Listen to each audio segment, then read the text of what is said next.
Mesdames, Messieurs, bonsoir. Ravi de vous retrouver pour cette 4e édition de 100% présidentielle. La CRTV à la confluence des grandes manœuvres autour de la mer des batailles. À moins de 3 semaines du scrutin, le poids de l'enjeu imprègne le jeu des acteurs. La CRTV, fidèle à son positionnement des services publics, continue de vous dérouler les clés pour mieux vous déterminer et voter. Ce soir, c'est le temps de l'économie avec une question centrale qu'elle offre pour un développement transformatif du Cameroun. Autrement, comment créer davantage de richesses et la redistribution dans un cycle vertueux d'une croissance véritablement inclusive. Invité au débat ce soir, Célestin Bédigui, président du Parti de l'Alliance libérale, allié du président Paul Biya. Bonsoir, Monsieur le Président, et bienvenue. Bonsoir, Aimé Robert. Et bonsoir, chers téléspectateurs. Je vous remercie pour l'intérêt que vous allez y accorder à notre conversation. En face de vous, ce soir, j'ai le plaisir d'accueillir Koupita Damou, membre du bureau politique de l'UDC, secrétaire national à l'économie et au développement durable du parti d'Adamou Ndamjoya. Bonsoir, monsieur, et bienvenue. Bonsoir, Aimé Robert. Bonsoir aux téléspectateurs et bonsoir à mon candidat, le candidat de tous les Camerounais, le docteur Adamou Ndamjoya. Le candidat sur qui les Camerounais doivent compter et peuvent compter au regard du défi majeur qui se pose à notre pays dans le cadre de cette élection présidentielle. J'ai également le plaisir d'accueillir le professeur Dieudonné Mbondoma, maître de conférence à l'université de Yaoundé 2, ancien directeur général de l'économie de 2009 à 2016 et depuis lors président du CARPA, le CARPA qui est le conseil d'appui à la réalisation des contrats de partenariat. Bonsoir professeur et bienvenue. Bonsoir, Monsieur Bina, c'est avec beaucoup de... Nous avons régulièrement saisi le SDF qui a donc désigné l'honorable Fopoussi Évariste pour représenter le candidat Joshua Oshi à cette émission. Au moment où nous entrions dans ce studio, l'honorable Évariste Fopoussi nous indiquait qu'il était encore en chemin. Nous espérons donc qu'il va nous retrouver d'un moment à l'autre.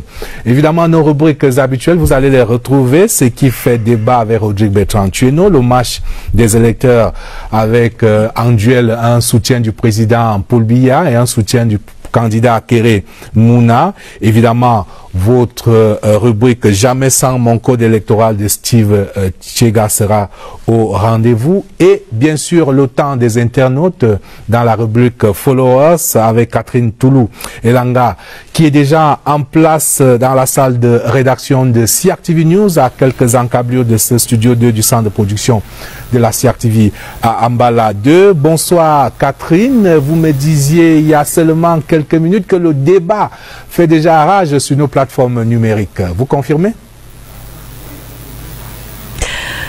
Bonsoir Aimé Robert Bina. Évidemment, beaucoup de réactions depuis ce soir sur nos différentes plateformes numériques. Le débat, vous l'avez dit, est lancé depuis quelques instants sur la page Facebook de CRTV Web. Et je peux même vous dire, Aimé Robert Bina, que deux tendances se dégagent de toutes ces réactions et de ces riches potentiels de nos internautes qui ont réagi abondamment ce soir, puisque l'émission est diffusée en direct sur la page Facebook CRTV Web. Par exemple, il y a une catégorie qui pense que pour que l'économie transforme le Cameroun, il faudrait que nous consommions nos propres ressources. En revanche, une autre tendance penche sur la révolution des plans quinquennaux. En tout cas, tout cela, nous mettrons en forme dans quelques instants avec la présence de la grosse équipe de la direction des nouveaux médias de la CRTV qui m'accompagne. Ils sont juste derrière moi. Nous allons faire la sélection de ces différents messages. Je rappelle que l'émission est diffusée en direct sur la page Facebook de CRTV Web et en streaming sur le site www.crtv.cm. Donc, Aimé Robert, je vous retrouve dans exactement 60 minutes. Merci, merci Catherine. Nous vous retrouvons dans 1 heure environ et d'ici là, nous aurons vous aurez certainement monitoré et sélectionné davantage de réactions que vous allez donc relayer et répercuter pour les téléspectateurs de la CRTV qui nous regardent de par le monde. En attendant, je retrouve mes invités en plateau. Messieurs, l'actualité était à la disponibilité annoncée par le ministre de l'administration territoriale de la première tranche du financement public de la campagne dans un contexte de cotisation ici ou ailleurs, ou encore de levée de fonds des candidats à la présidentielle. Je voudrais peut-être poser cette question à Koupida Adamou, qui a une expérience en termes d'organisation d'une campagne électorale, puisque votre candidat y a déjà été plusieurs fois. Quel est le seuil minimal, le budget minimal pour prétendre mener une campagne présidentielle sur l'ensemble du territoire et depuis 2011 à l'étranger? Monsieur Aimé Robert, lorsque vous êtes un candidat sérieux comme le docteur Adamou Ndamjoya, qui va participer pour sa 4e fois, et ça sera pour la victoire à une élection présidentielle au Cameroun, vous avez une idée de ce que ça peut coûter. Et lorsque on annonce à grande pompe le financement public qui ne peut pas représenter 10% des dépenses nécessaires pour un candidat comme le nôtre, ça fait un peu ridicule. Lorsque vous prenez la ligne unique de l'entretien de vos représentants dans les bureaux de vote, qui ne sont pas pris en charge, même comme c'est une institution, parce que c'est le code électoral qui institue la commission locale de vote comme étant devant avoir le représentant des différents candidats. Il n'y a pas une prise en charge institutionnelle, donc c'est les candidats qui doivent les prendre en charge. Si vous prenez le minimum de 5 000 par candidat, par représentant dans un bureau de vote, on a pour l'élection présidentielle 25 000 bureaux de vote. Vous pouvez avoir une idée pour la seule ligne entretien de représentants dans les commissions de vote. Ça se cherche à plus de 100 millions. Donc, je peux dire, pour me résumer, que pour nous, le budget de campagne va se chercher dans les milliards. Il faut... Vous les avez à l'UDC? Vous savez, un budget, c'est un état de prévision. Ça exprime votre ambition de faire des choses telles que vous les voyez. Et maintenant, vous rentrez dans la réalité de la réalisation de cet état de prévision. Notre candidat, un homme expérimenté, a sorti la circulaire depuis le lendemain de la convocation du corps électoral pour la mobilisation de nos militants et sympathisants à l'effet de contribuer au financement de la campagne. Et il y a actuellement une commission qui est en train de sillonner les différents départements pour faire une évaluation et faire l'état de réalisation. Je dois dire que pour être objectif et véridique, on n'a jamais pu boucler à 100% l'équilibrage entre les préventions et les réalisations. Mais ce qui nous amène à un comportement efficient. C'est-à-dire qu'avec le minimum que nous avons, nous cherchons à réaliser les meilleurs objectifs possibles. C'est comme ça que nous nous comportons. Et je pense que tous les autres candidats pourront avoir cette attitude. Président Bédigui, il faut évidemment de l'argent pour faire une campagne électorale dans notre contexte, même si à un moment on a dénoncé l'intrusion des forces de l'argent, notamment pour les élections locales, mais pour cette présidentielle ici et là, se multiplient les cotisations. Vous-même, vous avez cotisé, au moins officiellement, 500 000 francs CFA il y a quelques mois pour le candidat Biya. Mais au-delà de l'argent qu'on va injecter pour faire tourner les machines électorales, que vous suggère cette élection à moins de 3 semaines? Sur quoi elle peut se jouer? Je vous remercie, M. Robert. Je crois que cette élection va se jouer sur, d'une part, la crédibilité fondée sur l'expérience des candidats et la consistance de l'offre politique de ces candidats. Il faut dire qu'aujourd'hui, la question centrale, et c'est bien que ce débat ait été institué, la question centrale doit être la question économique. Parce que depuis une trentaine d'années, on tourne en rond, toujours sur les mêmes débats politiciens, alors même que l'intérêt des Camerounais porte beaucoup plus sur les préoccupations d'ordre économique. Et ce sera celui-là qui arrivera à poser sur la table, à présenter au candidat une offre économique crédible, pas démagogique. C'est à celui-là que devrait revenir la majorité des suffrages camerounais. Et d'ailleurs, il faut dire tout de suite que à l'observation, il est manifeste que c'est l'offre politique du président Biya qui est la meilleure, l'offre économique du président Biya qui est la meilleure, d'autant plus que vous avez dû le remarquer, depuis toujours, chaque fois qu'il a pris la parole en public ou à destination de ses concitoyens, il a bien sûr évoqué les aspects politiques, mais il tombe toujours sur les aspects économiques. Tous les discours du président Biya ont deux parties. Une partie politique, une partie économique.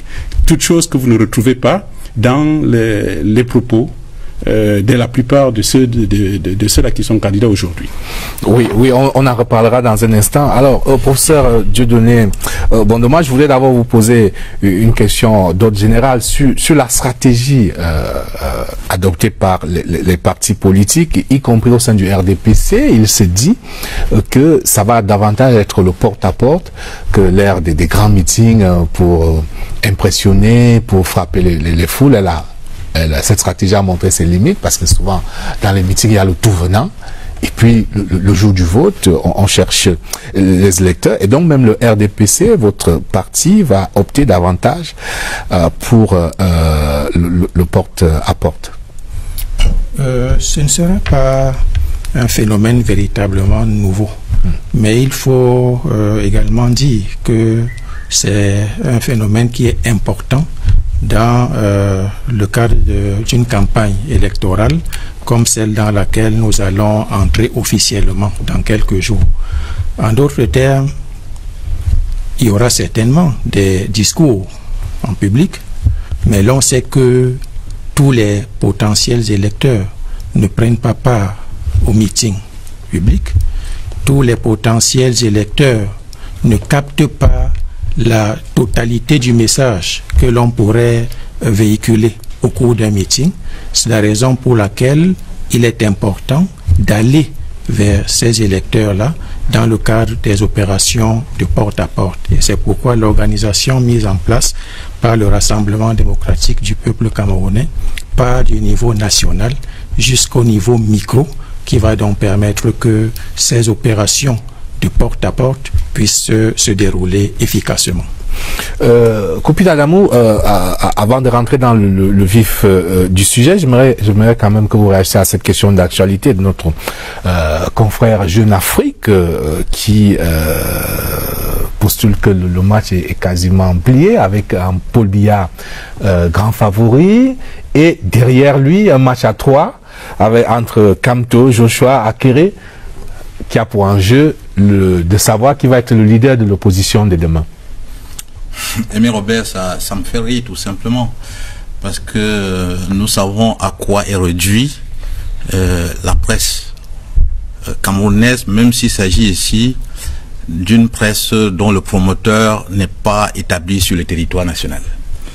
Le principe de l'influence et de tentative de manipulation de l'opinion à travers les médias est déjà connu comme l'une des stratégies de fraude du parti au pouvoir. Et généralement, ceux qui ont cette fébrilité savent pertinemment quelle est la rupture entre le désamour entre eux et le peuple. Au-delà de ce que Jeune Afrique a dit, qui pour moi n'est basé sur rien, parce que j'ai lu l'article, lorsque vous êtes scientifique, vous devez développer d'abord sur quoi repose votre hypothèse avant de tirer la conclusion pour que chacun puisse avoir une idée que c'est objectif. Il y a cette manipulation qu'on a publiée dans unes des presses s'agissant d'un sondage qui serait venu des États-Unis et qui va dans le même sens. Ça nous fait tout simplement rire et nous disons que si c'est pour préparer l'opinion à accepter la fraude qui se prépare, vous vous peut-être parce que certains cherchent votre candidat, tout au moins dans cette séquence de pré-campagne. On voit il n'est pas encore très visible, il ménage sa monture pour aller loin. C'est vrai, Robert, la pré-campagne c'est quoi? La pré-campagne est faite pour se faire voir, pour chercher à attirer l'attention lorsque vous n'êtes déjà pas suffisamment vu. Est-ce que Dr Adamou Ndamjoya a encore quoi à prouver? Vous, en tant que journaliste, vous devrez le connaître. vous devrez normalement être de ceux-là qui disent ce qu'il a déjà fait, pas seulement ce qu'il dit. Parce que depuis sa carrière ministérielle, il est sorti du gouvernement le 7 janvier 82, soit 6 mois avant l'arrivée de l'actuel président. Et je dois rappeler ici que sa sortie du gouvernement est marquée par un fait majeur, parce que c'est au niveau de la réforme administrative de l'État qu'il a initié la politique de rigueur et la moralisation. Et puis 6 mois après, le président s'est engagé à l'implémenter. C'est important de le dire. Et de sa carrière ministérielle jusqu'à sa carrière d'homme politique engagé depuis la création de l'UDC, il n'a fait que des propositions, et au-delà des propositions, des implémentations. Nous sommes ici sur le plan économique, monsieur Robert. Oui, évidemment, on va en parler dans un instant. Il est l'un de ceux qui a non seulement donné l'idée, mais contribué pratiquement à la relance de la filière café à travers Festi Kofi que nous célébrons tous. Il n'a plus rien à prouver, il sortira le moment venu, parce que la loi électorale, si conquis la campagne, est 15 jours avant le scrutin, et il a déjà suffisamment formé des gens. Nous sommes là.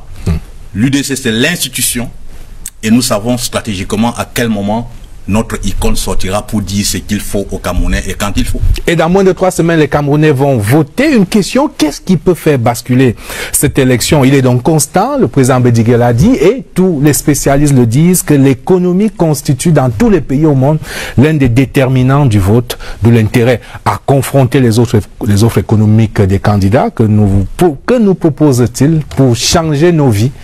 C'est le fil conducteur de ce qui fait débat ce soir. CQFD, Rodrigue Bertrand Tueno.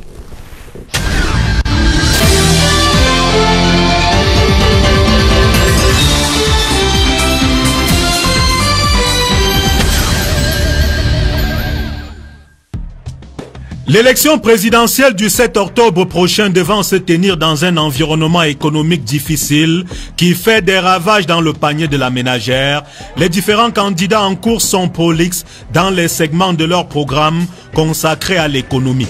Maurice Kamto annonce une politique fiscale adaptée, la transformation de l'agriculture avec emphase sur la mécanisation, l'industrialisation qui reposera sur un choix, une politique des filières stratégiques, la modernisation de la gouvernance économique avec comme ligne forte la réorganisation de la Société nationale des investissements, la revue du rôle des organes de régulation. Au niveau du transport, il veut relier le Cameroun au reste de l'Afrique, porter à 100% la proportion de population rurale vivant au plus à 2 km d'une route praticable en toute saison.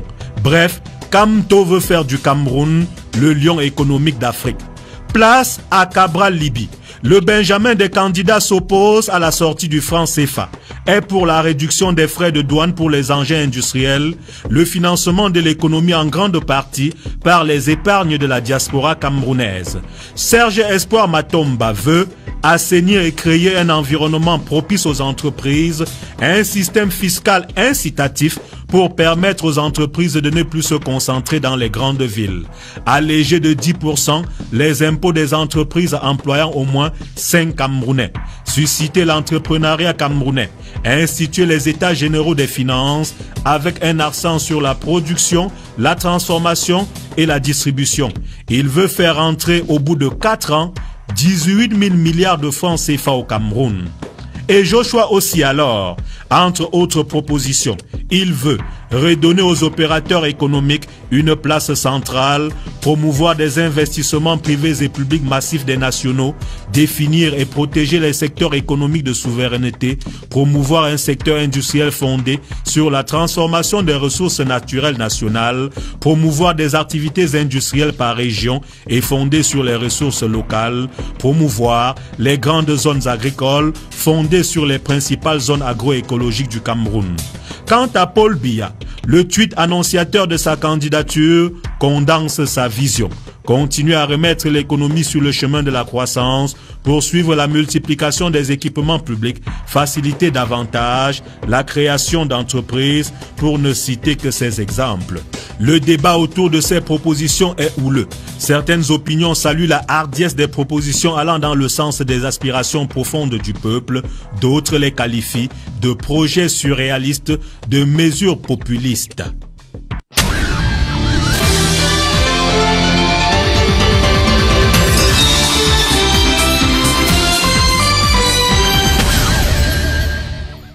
On l'a dit, les électeurs accordent une importance capitale à l'économie, sans jeu de mots. L'histoire politique se réfère toujours à la présidentielle de 1992 aux États-Unis, lorsque le président George Bush, au relais de sa victoire lors de la première guerre du Golfe en Irak, pensait se diriger vers une élection tranquille.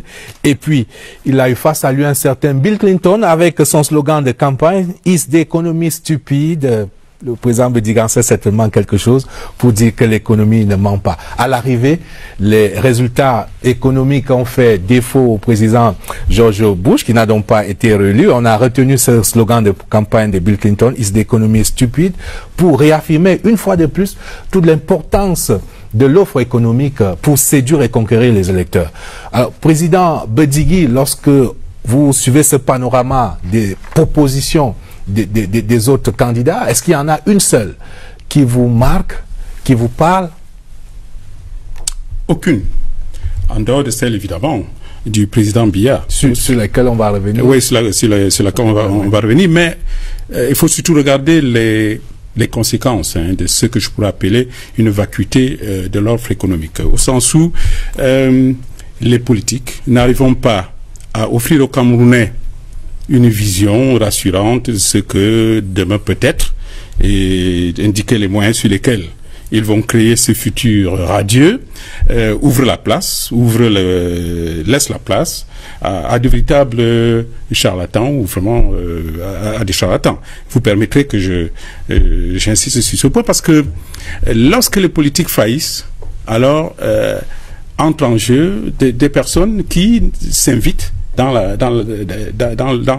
bagarre, appelons-le ainsi, ou alors dans la conversation. Je prends un exemple. Il y a quelque temps, j'avais initié un projet, c'était complètement évoqué tout à l'heure, j'avais soutenu un projet, la construction d'un barrage hydroélectrique, qui il avait reçu un certain écho auprès du public parce que les incidences économiques étaient appréciées par tout le monde. Et je me souviens à l'époque, quelqu'un qui aujourd'hui rejoue la même carte, un certain Koka Christian, qui aujourd'hui semble être le prescripteur de la voie ou des choix que les électeurs devront faire, est sorti du bois pour dire que non, ce projet-là n'est pas viable.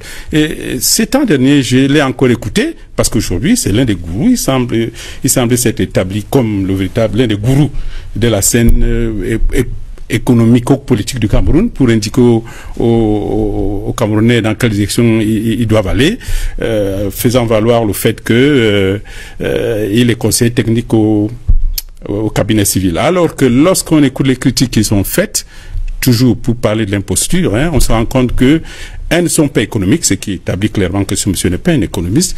Par ailleurs, on se rend compte que les critiques qui sont faites ne portent pas... C'est vrai que lui n'est pas candidat. Ah oui, bien sûr. Non, mais le problème, c'est que lui, il a pris la place des candidats maintenant dans l'opinion publique, au point où lorsque vous écoutez vous regardez les réseaux sociaux, ce n'est que son propos qui circule. Alors, non, j'ai donné cet exemple. Il va me demander un droit de réponse. Ah oui, si vous continuez à taper si fort. Absolument. Vous savez, quand il est allé dans les journaux dire que le projet de Banga était une utopie, alors qu'en ce moment où je vous parle, il y a des Chinois qui sont sur le site en train de poursuivre les études, je n'ai pas demandé le droit de réponse. Alors non, c'est pour dire que non seulement il y a ce fait que ce monsieur n'est pas un économiste, parce que c'est l'un des papes qui entretiennent cette espèce d'illusion, mais d'un autre côté, il y a une réelle imposture parce que lorsqu'on est conseiller à la présidence de la République du Cameroun, on donne des conseils au président. Cela ne veut pas dire que ces conseils doivent absolument être retenus. Et quand ils ne sont pas retenus, il n'est pas décent d'aller sur la place publique dire que oh, j'ai conseillé ceci, cela n'a pas été respecté. Tout cela pour dire ceci.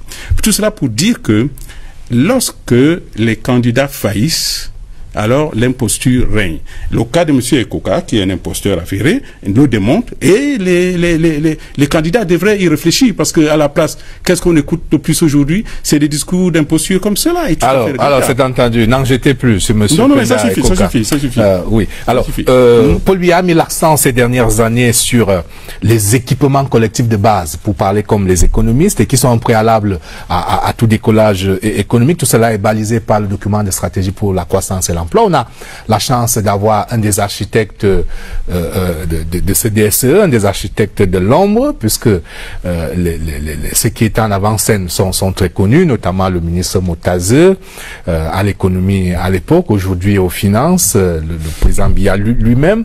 Et on retient quelques projets structurants qui ont été réalisés notamment au cours du septennat finissant. On va le voir en tableau. Le port des Kribi, donc l'ouverture à la commercialisation est effective depuis le 2 mars 2018. Le deuxième pont sur le Vouré, ouvert à la circulation depuis octobre 2017. L'autoroute Kribi-Lolabé, qui a un taux d'exécution de 80% à ce jour. L'autoroute Yaoundé-Douala, 60% de taux d'exécution pour sa première phase. L'autoroute Yaoundé-Nsimalen, 8 des 13 km de la section Ras-Campagne déjà exécutée, ou encore le barrage de Menveleux réceptionné le 8 février 2018, et le projet de référence, le barrage de Lompanga, réceptionné depuis juin 2017. Mais et il y en a d'autres. À Coupi d'Adamou, je vais interroger sur l'impact de ces projets, mais vous, professeur Bondoma, je voulais vous interroger sur le cycle de certains projets. On peut se réjouir de ce que certains aient été entamés à l'orée du septennat, aient été achevés, mais d'autres encore traînent pour ainsi dire la patte. L'exemple de l'autoroute Yaoundé-Douala, dont la première phase aurait dû être inaugurée, si vous voulez, au cours de ce septennat. Maintenant, elle va enjamber le prochain septennat si le président Biya est réélu. Qu'est-ce que vous répondez à ce problème des cycles de projets, des grands projets qui n'est toujours pas maîtrisé? Oui, M. Bina, nous sommes en train de parler de l'offre économique des candidats. Et parlant de cette offre économique, je voudrais suggérer aux électeurs de rester très vigilants, parce que j'ai une très grande peur qu'il y ait beaucoup de plagiat sur cette question de l'offre économique. Et pour être sûr que les autres candidats proposent quelque chose d'original, je voudrais inviter chaque candidat et chaque électeur à lire l'ouvrage du président de la République, Paul Biya, que j'ai eu l'honneur de présenter en partie la semaine dernière dans le cadre d'un panel. Et ce livre, dont la première édition a été publiée en 1987, contenait déjà tout un programme économique. Dans le chapitre 3 de cet ouvrage, intitulé « Une économie au service de l'homme », vous retrouvez toute la philosophie que voudrait véhiculer le chef de l'État en matière économique, aussi bien en ce qui concerne la gestion macroéconomique que la prise en compte des secteurs. Une gestion macroéconomique avec une planification démocratique et une prise en compte des secteurs avec la mise en exergue de certains d'entre eux dans une stratégie de secteur moteur, c'est-à-dire ceux-là même qui sont capables de donner une impulsion au reste de l'économie. Donc, il faudrait que les électeurs soient vigilants pour s'assurer que véritablement il n'y a pas de plagiat. Alors, ce préalable étant posé, qui guidait d'ailleurs le choix qui a été opéré sur la première génération des projets structurants. Et c'est d'ailleurs cela qui guide l'élaboration de la vision du Cameroun à l'horizon 2035. Parce que, comme vous le savez, la vision du Cameroun à l'horizon 2035 plante le décor de la planification stratégique au Cameroun, cette planification démocratique que le président Biya appelle dans son ouvrage pour le libéralisme communautaire. Et dans le cadre de cette planification, il y a donc un découpage de l'horizon en 3 principales phases. Vous avez la première phase qui est portée par le DSCE que nous vivons en ce moment, qui va jusqu'en 2019, et le relais à partir de 2020 sera pris par la deuxième phase qui ira jusqu'en 2027 pour terminer par une troisième phase qui partira de 2028 à 2030. Alors, on va y arriver. Je reviens à ma question, justement, qui permet pour justement que cela impacte sur notre quotidien, sur le bien-être collectif. Il faut que qu'il y ait un cadrage temporel, que les projets commencent, qu'ils soient exécutés, qu'ils soient inaugurés, qu'il y ait un impact, qu'ils soient véritablement structurants, qu'il y ait des effets d'entraînement sur la vie quotidienne. Oui, je voulais justement planter d'abord ce décor pour dire que les projets qui sont mis en œuvre ne tombent pas du ciel. Ils sont mis en œuvre dans le cadre d'une stratégie savamment pensée. Maintenant, vous avez évoqué le cas d'un projet dont vous dites qu'il n'avance pas sereinement. Moi, je vous dirais qu'il avance, puisque vous parlez de l'autoroute Yaoundé-Douala, qui est réalisée en 2 phases. Évidemment, l'autoroute avance. Je l'ai dit, elle a 80%, mais ça nous aura quand même pris 7 ans. Donc, je dis, comment faire pour accélérer davantage le rythme pour que qu'on maîtrise mieux le cycle des projets, parce qu'on aurait dû l'inaugurer, la première phase pendant ce septennat, et entamer la prochaine sereinement, la deuxième phase pendant le prochain septennat, si le président est réélu. Il y a d'autres projets comme ça, sur lesquels il y a une impérieuse nécessité d'accélérer le chronogramme. Vous avez tout à fait raison. Il y a nécessité d'accélérer le chronogramme de la mise en œuvre de certains projets. Et ce qui se passe, s'agissant particulièrement de ce projet-là, c'est que le financement avait été identifié justement pour cette première phase-là, et il était question de négocier un deuxième financement pour le reste du tronçon. Donc on a un financement qui couvre la distance entre Yaoundé et Bout-Makak, et il était question dans l'intervalle de trouver le financement pour le trajet qui va de Bout-Makak à Douala. Vous avez suivi l'actualité au cours des dernières semaines.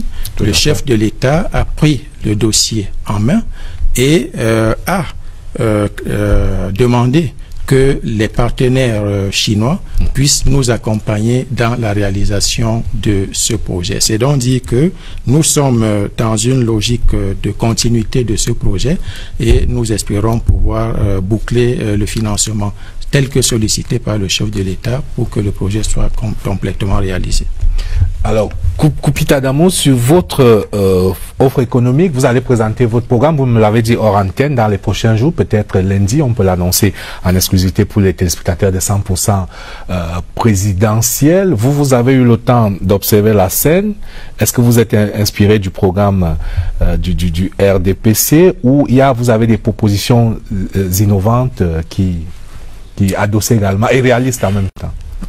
Aimé Robert, je pense que les Camerounais qui nous regardent et qui vivent au quotidien le Cameroun peuvent faire le distinguo entre le discours et la réalité. Le discours de tout va pour le mieux dans le meilleur du monde. Lorsque j'entends le professeur parler, j'ai envie de lui dire que si tout était aussi bien depuis 87, on a quel résultat 36 ans après? Le président Paul Biya a pris le Cameroun lorsque nous étions économiquement un pays à revenus intermédiaires reconnu par les institutions de Bretton Woods. Et les Camerounais ressentaient ce niveau de développement économique. Il a travaillé si bien qu'il nous a ramenés à pays pauvres très endettés. Lorsque vous voulez faire croire aux gens qu'il a eu une politique qui avance et qui est la meilleure offre, alors qu'il continue à nous vendre le vent, je suis surpris, connaissant par exemple la rigueur, la prévoyance du président Bézigui, mais malheureusement lorsqu'on rentre dans le RDPC, on est contaminé par cette virus de dire ce qui n'existe pas et de taire ce qui existe. Lorsque quelqu'un sort pour un programme et vous dit on va continuer à soutenir la croissance économique, dans votre programme, il fallait que vous nous fassiez une évaluation. Quel est le taux de croissance qui était prévu dans votre document? D'ailleurs, j'ai des problèmes importants avec la dénomination donnée au DSE, document de croissance pour l'emploi. Nous connaissons qu'en économie, il n'y a pas une symétrie entre la croissance et le développement. Nous, à l'UDC, nous disons que nous voulons une croissance pour le développement. Sachant tout simplement que il peut y avoir croissance sans qu'il y ait développement. Oui, d'ailleurs, l'Union africaine a appelé les États africains à faire des efforts pour sortir du cycle de la croissance sans développement de certains pays africains. Et c'est à ce niveau que se situe le débat, parce que ça touche à la gouvernance qui est celle du renouveau aujourd'hui. Ils veulent une croissance pour eux. Ils ne veulent pas une croissance pour les Camerounais. C'est pour cela que tout ce qu'ils vendent aux grands, les gens mesurent ça dans l'état du panier de la ménagère. Et je vous rappelle, le panier de la ménagère est en économie ce que le thermomètre est dans le domaine de la santé. La seule différence est que lorsqu'il monte en volume, on se porte bien, alors que lorsque le thermomètre chez le médecin monte en degré, ça va mal. Quel est l'état du panier de la ménagère depuis que vous chantez qu'il y a croissance? Est-ce que le Camerounais lambda ressent cette croissance lorsqu'il va au marché, lorsqu'il rentre dans sa famille? C'est non. C'est pour cela que je ne vais pas perdre le temps et venir ici essayer d'évaluer des projets dits structurants qui ne sont que des projets d'aggravement de l'endettement du pays inutilement. Et des projets d'ailleurs pour la plupart qui sont plombés. J'entends ici parler de l'autoroute. Il faut avoir la responsabilité et l'engagement, l'honnêteté minimale de dire aux gens que l'autoroute est bloquée. Ça n'avance pas aujourd'hui du fait 80% quand même. C'est à 80% en 7 ans. Aujourd'hui, c'est peut-être parce qu'il n'y a pas de financement. On est allé en Chine pour chercher le financement. Financement de la deuxième phase. Quand même. Donc, et nous vivons... Lorsque dans une famille, le chef de famille n'a pas le courage de faire comprendre aux enfants que ça ne va pas, et qu'il veut continuer à leur vendre le fictif, aller prendre la dette ailleurs pour maintenir un niveau, un standard de vie qui n'est pas en rapport avec la réalité, je crois que c'est une politique déstabilisatrice. C'est une politique qui est pour moi... On va reparler de la dette... oui, ben, vous me permettez. Vous concluez, oui. Donc, je suis ici ce soir pour dire aux Camerounais que l'UDC a une offre meilleure. Nous nous engageons... cette offre? Parce que jusque-là, vous n'avez parlé que de... C'est quoi cette offre? Nous nous engageons pour une économie de marché humanisante et de partenariat. Donc vous copiez, dans cette économie, vous copiez l'économie humaine. Écoutez, qu'est-ce que vous appelez l'économie humaine? Nous copions qui, professeur? Nous ne copions personne. Ça, c'est depuis la création de l'UDC. On s'est engagé pour ça. L'économie humanisante, c'est quoi? Pour votre électeur qui vous regarde... Et de partenariat. C'est une économie où l'État régulateur va permettre l'émergence d'un secteur privé fort pour une croissance soutenue parce que reposée sur la production locale et non sur ce que je regarde là. Vous avez vu l'appréciation du FMI. La croissance de 3% ou de 4% cette année ne reposait que sur des réalisations conjoncturelles, notamment les travaux liés à la préparation de la canne. Donc nous, à l'UDC, nous voulons une croissance réelle parce que posée sur la production nationale et générant le développement permettant aux Camerounais de ressentir cela dans leur panier de la ménagère. C'est pour cela qu'on parle de l'aspect humanisant, de l'aspect de partenariat, parce qu'il s'agit d'un partenariat fort entre l'État régulateur et le secteur privé producteur, normalement de la croissance. On va reparler du secteur privé tout à l'heure, mais je voudrais vous entendre, messieurs. Alors, vous voulez réagir directement? Après, je vais vous poser la question qui me vient à l'esprit. Allez. Oui, sur la croissance. Sur la croissance, avec le FMI qui vient de publier les projections de croissance au Cameroun en 2018, 4% au terme de cette année. Avant même d'enclencher le cercle vertueux d'une croissance forte, inclusive, il y a même qu'il faut la hisser, il faut que nous dépassions le plafond de verre de 6%. Parce que M. Bondoma me disait, nous le dira, dans le DSCE, on tablait sur une moyenne de 5,5 par an. Mais là, on a du mal. Évidemment, il y a les chocs extérieurs qu'on va évoquer, Boko Haram, les crises et autres. Mais est-ce qu'au-delà de ces crises, il n'y a pas quand même dans notre management des choses qu'on aurait pu faire, qu'on n'a pas faites? Bon, d'abord pour clarifier les choses. Quand j'écoute mon ami Koupé, je me dis que j'avais raison tout à l'heure de relever que la pensée ou le discours des gourous semble s'être incrusté dans l'esprit des uns et des autres. Vous parlez d'un taux de croissance de 4%. Certainement, au Cameroun, nous sommes en droit de souhaiter mieux. Mais je voudrais vous rappeler que c'est 4 fois le taux de croissance en France et 2 fois le taux de croissance des États-Unis. Vous permettez, si vous avez retenu le taux de croissance, vous permettez, monsieur, vous permettez, non, on va y arriver. Mais je vous dis, quand vous parlez de 4% comme étant un désastre, je vous dis, le pays le plus riche du monde, le plus performant économiquement au monde, a un taux de croissance de 2%. Il faut d'abord se le dire. Vous permettez, oui, en fait, si vous voulez. Alors, d'une part. D'autre part, je crois qu'il faut ici que les gens prêtent oreille ou essaient de bien intégrer la démarche du président Biya. Il prend le pouvoir en 1982. Et 4 ans plus tard, le pays entre dans une crise économique profonde. Nous y restons pendant à peu près une dizaine d'années. Et d'ailleurs, je veux dire à monsieur Koupet, vous permettez? Oui, vous permettez? Une dizaine d'années. Mais vous reconnaissez donc mais vous permettez, vous rentrez dans la justification. Je ne justifie bien. Non, mais vous justifiez pas la crise économique. La crise de 1986. Il y a eu la crise en Côte d'Ivoire. Mais vous permettez? Bien évidemment. Hein? Il y a eu même la guerre là-bas. Mais écoutez. Vous permettez au président Médigué de vous répondre? Ok, président. Je vous ai dit tout à l'heure qu'il faudrait qu'on parle économie et qu'on ne parle pas la gage du tout. Alors, je voudrais dire que suivez un peu, ayez une vision diachronique. Diachronique, ce qui s'est passé. On entre dans la crise. Pendant 10 ans, le Cameroun y est, et c'est une crise internationale très très dure. Le président arrive à ramener le pays à un taux de croissance positif. Première étape. Deuxième étape, il faut rassurer d'abord les concitoyens. On entre dans le septennat des grandes ambitions parce que on courait le risque de sombrer dans le défaitisme. La troisième étape, qu'est-ce qu'on fait? Il faut montrer la direction vers laquelle on doit aller avec le septennat des grandes réalisations. Et maintenant, les décors, vous permettez, le décor est planté et nous entrons dans une phase où il revient à tout un chacun. Vous permettez, j'ai parlé des grandes ambitions, des grandes réalisations, et maintenant, c'est des grandes opportunités. Et pourquoi je le dis? Parce que dans le terme émergence que le président Biya a utilisé il y a 20 ans, est incrustée toute une vision et toute une évolution de notre économie.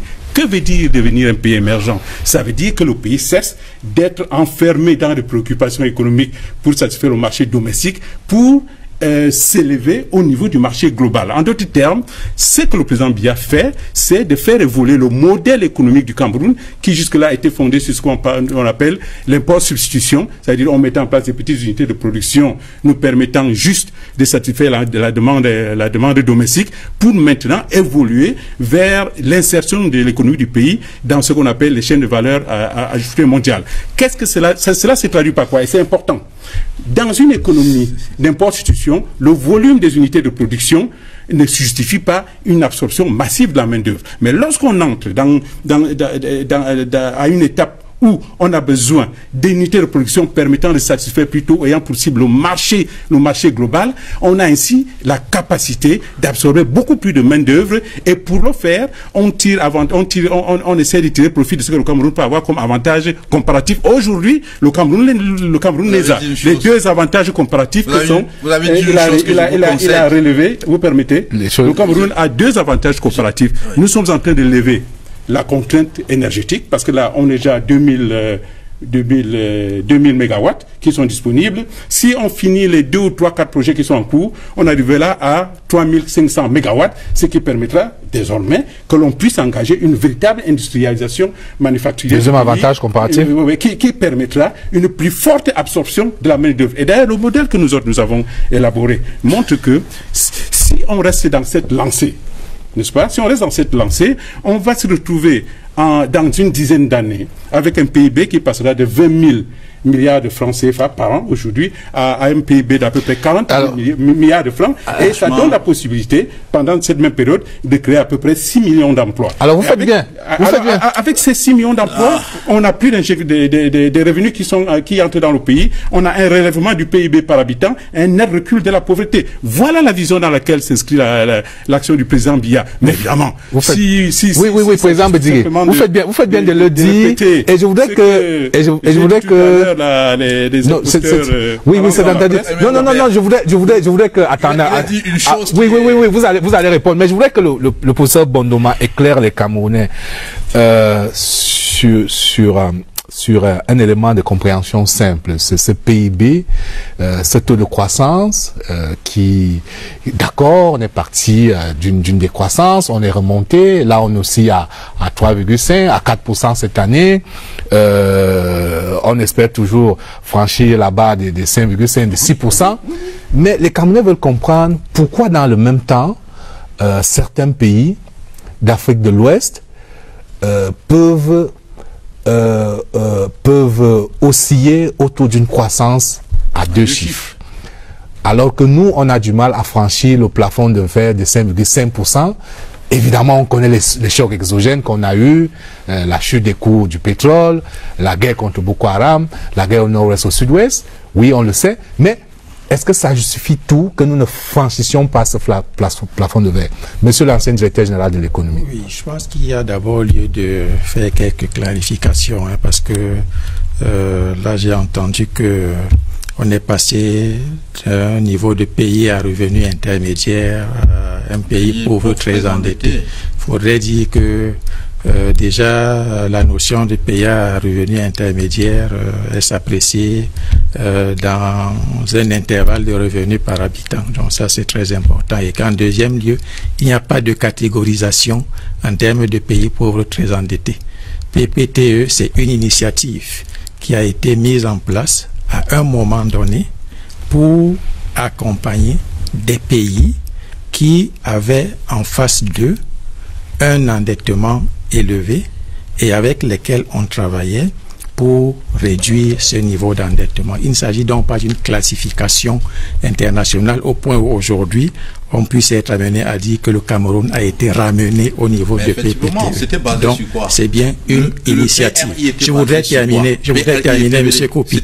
Vous avez parlé tout à l'heure, je vous ai écouté. Il faut dire des choses qui sont explicables. Je vous ai écouté quand vous parlez. Je dis, quand vous faites la classification internationale, en termes de classification de pays, oui, il n'y a pas une classe de pays qu'on appelle pays pauvres très endettés. Ça n'existe pas. Bon, maintenant, j'ai aussi entendu que la croissance du Cameroun est essentiellement tirée par les projets de la CAN. Bon, ça, c'est peut-être oublié que avant les projets de la CAN, il y avait justement ces projets du DSCE que vous avez évoqués. Mais plus encore, je veux parler de l'amélioration 2007 et 2018. On est passé de 3,2 à 4. Parler, Monsieur Koupi. Donc justement, il faut dire la vérité que cette amélioration de près de 1 point permettez à monsieur à cette politique conjoncturelle. Permettez-lui de vous répondre. Permettez qu'il vous réponde. Alors donc, il n'y a pas que les projets de la CAN qui ont permis que la croissance puisse être boostée. Comme vous le savez, nous mettons en œuvre le DSCE depuis l'année 2010.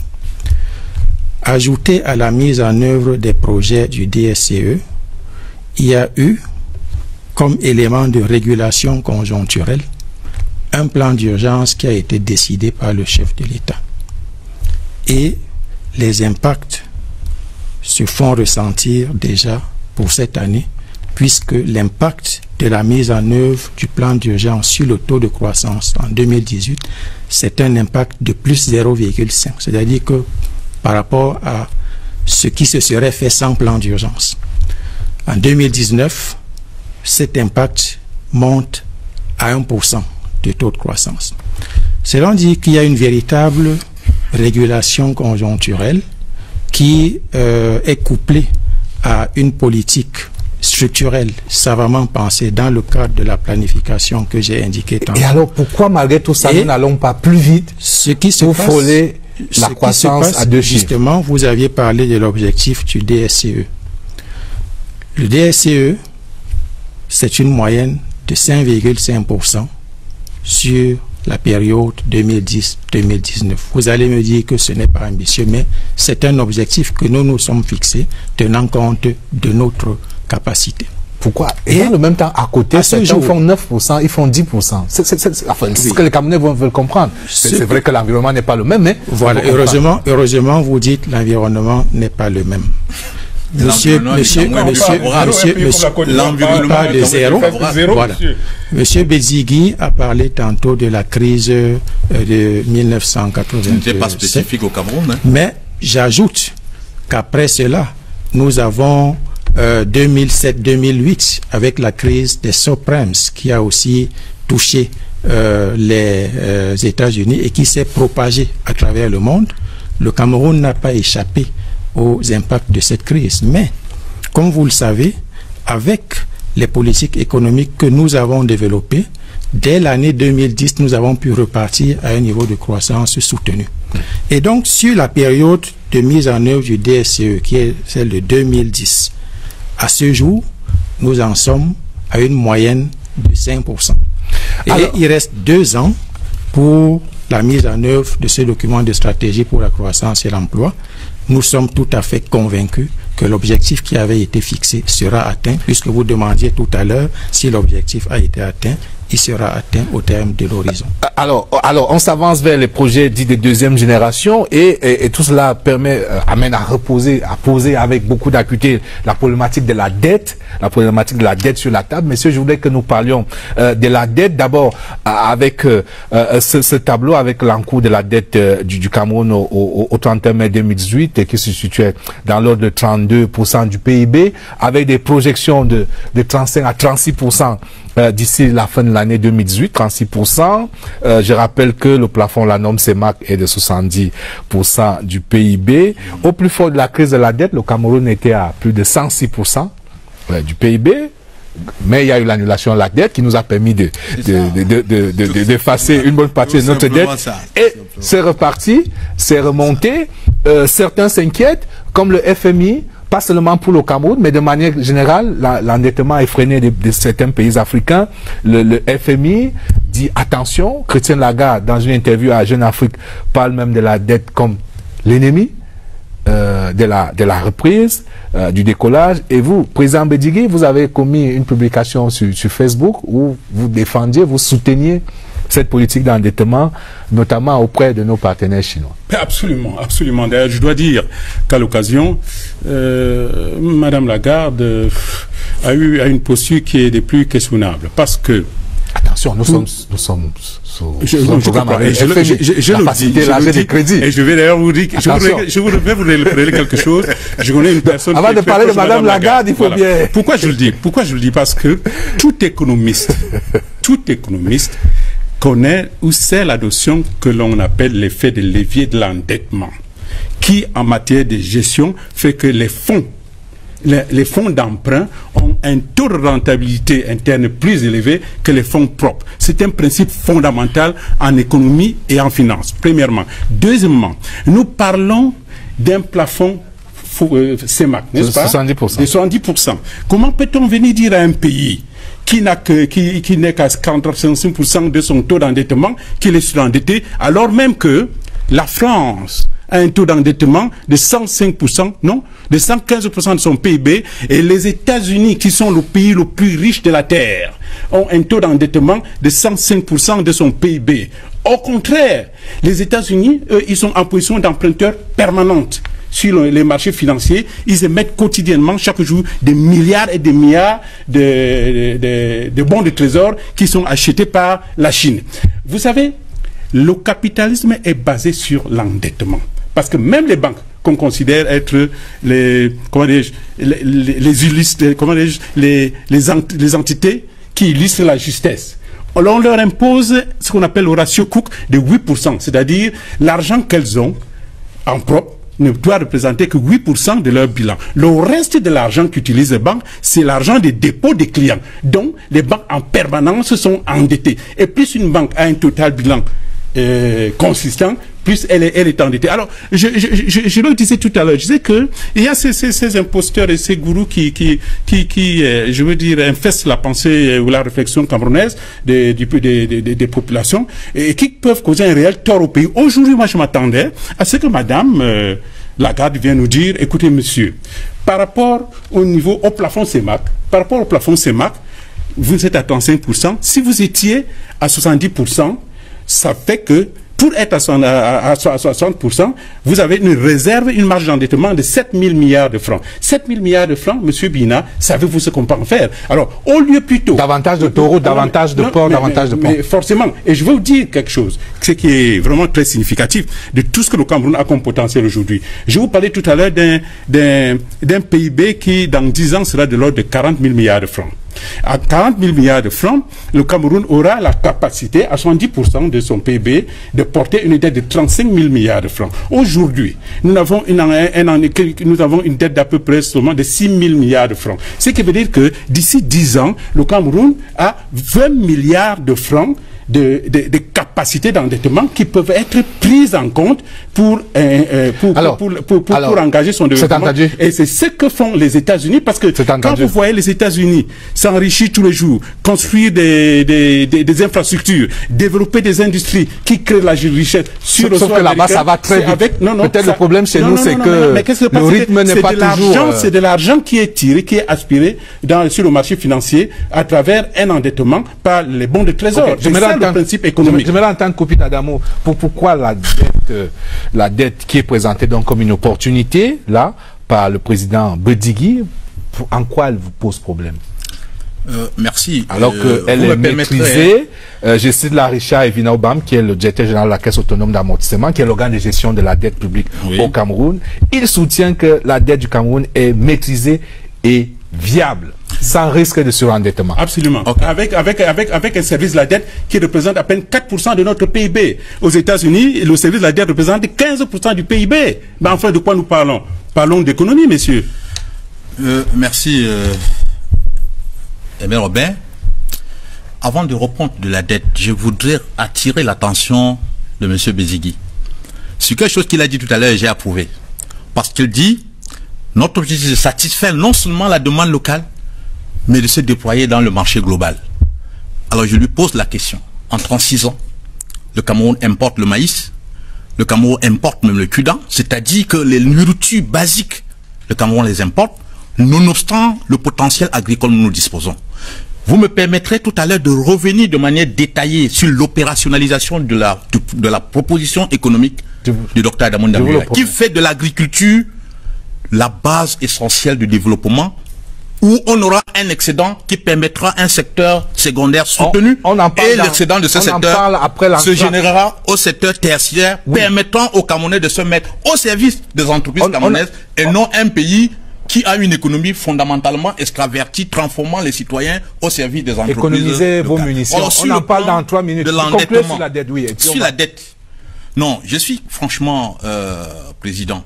Lorsqu'on attire l'attention sur la dangerosité de l'évolution de la dette au Cameroun, vous nous opposez la soutenabilité par rapport au plafond fixé en zone CEMAC. Ce n'est pas ça le problème. Le problème se pose à 2 niveaux, monsieur Aimé Robert. Le premier problème, c'est l'évolution de cet endettement. Le deuxième problème, c'est sa pertinence, parce qu'il s'agit ici de s'endetter pour réaliser des projets qui n'ont aucune rentabilité commerciale. Et c'est là où le FMI nous prend. Qu'il s'agisse de tous ces projets structurants où vous avez, qu'on nous démontre que ces projets-là ont une rentabilité commerciale. Parce que ce qu'il y a, comme le RDPC vise dans ça, c'est de dire que ça permettra de booster l'industrie équilibrée sur le plan macroéconomique, la capacité de production. Et d'où, à ce niveau-là, sur le plan de la technique des finances, ce qui peut permettre d'avoir cet objectif, c'est l'effet de levier. Et l'effet de levier, oui, mais je sais, l'effet de levier ne peut fonctionner qu'à condition que les projets financés soient capables d'apporter une rentabilité commerciale. Vous le savez, mais vous voulez mentir aux Camerounais pour nous faire croire que le fait que le président Biya continue à s'endetter à un rythme exponentiel pour faire des projets qui rentrent tout simplement, Non, alors, permettez au professeur Bondoma de dire un mot sur la dette. Ce n'est pas la timidité de l'endettement, c'est par rapport au plafond de 70%. Mais là n'est pas le problème. On n'apprécie pas la soutenabilité de la dette d'un pays seulement par le niveau, au niveau du volume absolu par rapport au standard fixé dans le... Monsieur, j'ai bien reçu vos arguments. Nous apprécions, nous, à l'UDC, nous l'apprécions en termes de pertinence, en termes de rythme de l'évolution, en termes de la capacité de générer le revenu. J'ai bien reçu vos arguments. Permettez au professeur d'économie de dire un mot sur cette dette présentée comme soutenable et viable par le directeur général de la CAA, l'organe de gestion de la dette publique. Et à développer. Oui. Alors que le FMI dit, attention, quand même, au rythme où vous y allez, attention. Professeur. Oui, avant la dette, sur l'agriculture... Oui, on va reparler là-dessus tout à l'heure. On va ouvrir une séquence sur l'industrialisation. Je voudrais juste indiquer de lire des pages 62 à 64. Il ne s'agit pas de la théorie, de l'ouvrage du président de la République. Et vous allez retrouver là-dedans les éléments que vous êtes en train de décrire. Donc, j'ai indiqué tout à l'heure aux électeurs de faire très attention. Il s'agit ici de la pratique. Je vous ai dit tout à l'heure, en ouvrant un pan de cette agriculture, ce que le docteur Damoun Dambia a fait concrètement, étant dans l'opposition, monsieur le maire, dans la relance de la filière café. Ne nous vendez pas l'illusion pendant 36 ans et continuez à croire. On parle de l'agriculture, permettez, concluez sur la dette, monsieur. Et puis on parle de l'agriculture dans 4 minutes. J'espère que vous allez le maîtriser jusqu'à la fin de l'émission. Et donc, il y a plagiat s'agissant de l'agriculture. Il n'y a pas de plagiat. Page 62. Prenez de l'ouvrage du chef de l'État. Maintenant, sur la dette. C'est vrai que quand vous parlez de cet ouvrage, j'en profite pour me faire le relais de plusieurs Camerounais qui veulent acheter cet ouvrage. Il est trouvable en librairie. Donc j'espère que le comité central de l'DPCI nous écoute et qu'ils vont mettre cet ouvrage à la disposition des Camerounais qui le cherchent. J'ai reçu beaucoup d'appels. C'est ça, me disant, monsieur Bina, on a vu cet ouvrage à la télévision, on a la librairie, on ne le trouve pas. Mais c'est une parenthèse. Continuez sur la dette. Alors sur la dette, effectivement, ce qu'il faut savoir, c'est que il y a cet effet de levier dont a parlé le président Bédjigui, mais il faut également savoir que nous ne nous endettons pas sans contrôle. Déjà, c'est pour réaliser des projets qui sont utiles pour le pays, nous les connaissons tous, mais ensuite, c'est un endettement maîtrisé, viable, tel que l'indique le directeur général de la Caisse autonome d'amortissement. Pourquoi il est maîtrisé? Parce que nous avons mis en place des instances de veille. Une des instances, c'est l'obligation que nous avons d'élaborer une stratégie d'endettement que nous soumettons au Parlement chaque année. Mais si elle n'était pas bonne... Le Parlement, vous l'avez transformé en... Mais, M. Bina, je vous ai demandé de maîtriser le monsieur, parce que quand il parle, on l'écoute. Quand il parle, on l'écoute. Mais il ne veut écouter personne. C'est difficile. C'est difficile. même pas le budget que vous leur envoyez. Et donc, il y a un dispositif de veille qui nous permet de nous assurer que nous ne dérapons pas vis-à-vis de cet endettement. Donc, élaboration d'une stratégie d'endettement annexée à la loi de finances chaque année et soumise à l'examen du Parlement. Deuxième niveau de veille, c'est les travaux qui se déroulent dans le cadre du Comité national de la dette publique, instance désormais obligatoire dans tout pays, telle que dictée par la réglementation CEMAC. Et ça fait donc que nous évoluons aujourd'hui avec un endettement qui nous permet d'avoir une visibilité, une lisibilité et une viabilité à moyen et long terme. Alors, c'est entendu, je vous propose en entracte le match des électeurs. Il oppose ce soir deux grands soutiens des candidats Biya et Akeremouna. À ma gauche, Chrétien Tabetine, conseiller spécial du candidat Akeremouna. À ma droite, le ministre de la Jeunesse et de l'Éducation civique, Mounouna Foutsou, dans le match des électeurs. C'est mon choix.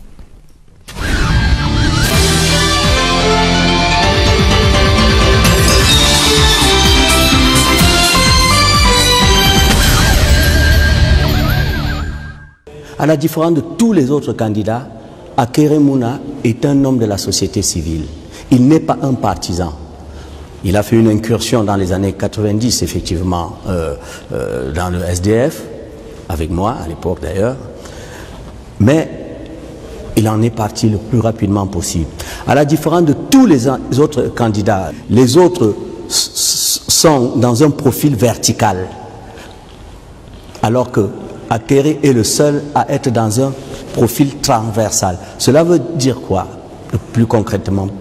Cela veut dire tout simplement que Akeremouna s'adresse à tous les Camerounais, de tous bords, pour que l'on vienne avec lui pour sauver notre pays. Je pense que la population camerounaise aujourd'hui a besoin d'un candidat, d'un président qui rassure. Parce que le bateau Cameroun, depuis quelques années déjà, est victime de quelques turbulences et je pense que tous s'accordent à dire qu'il n'y a que lui aujourd'hui pour conduire ce bateau Cameroun à bon port, à savoir sa vision de l'émergence du Cameroun. Je crois la jeunesse a toujours été une priorité pour le président Paul Biya. C'est même une priorité doctrinale qui ressort de son livre pour le libéralisme communautaire, doctrinal dans son idée maîtresse de justice sociale et de l'inclusion de toutes les catégories de population, jusqu'à dédier à cette jeunesse tout un département ministériel en charge des questions spécifiquement de la jeunesse. En 2004, lequel département a eu d'ailleurs ses missions étendues à l'éducation civique en 2011, et tout ceci pour prendre en charge la jeunesse de manière holistique. Et c'est ça qui rassure.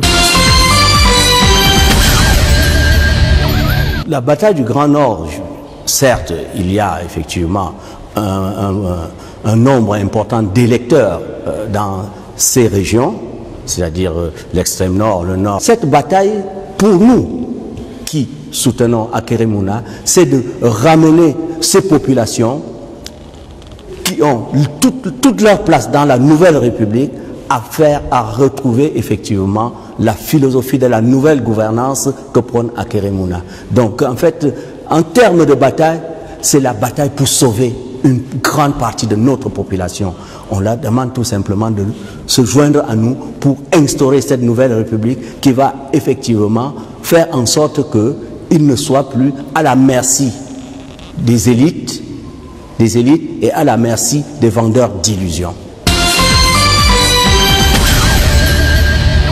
Il est difficile à un fils aîné de trahir son papa. Et comme vous le savez, l'extrême nord est la fille aînée du renouveau.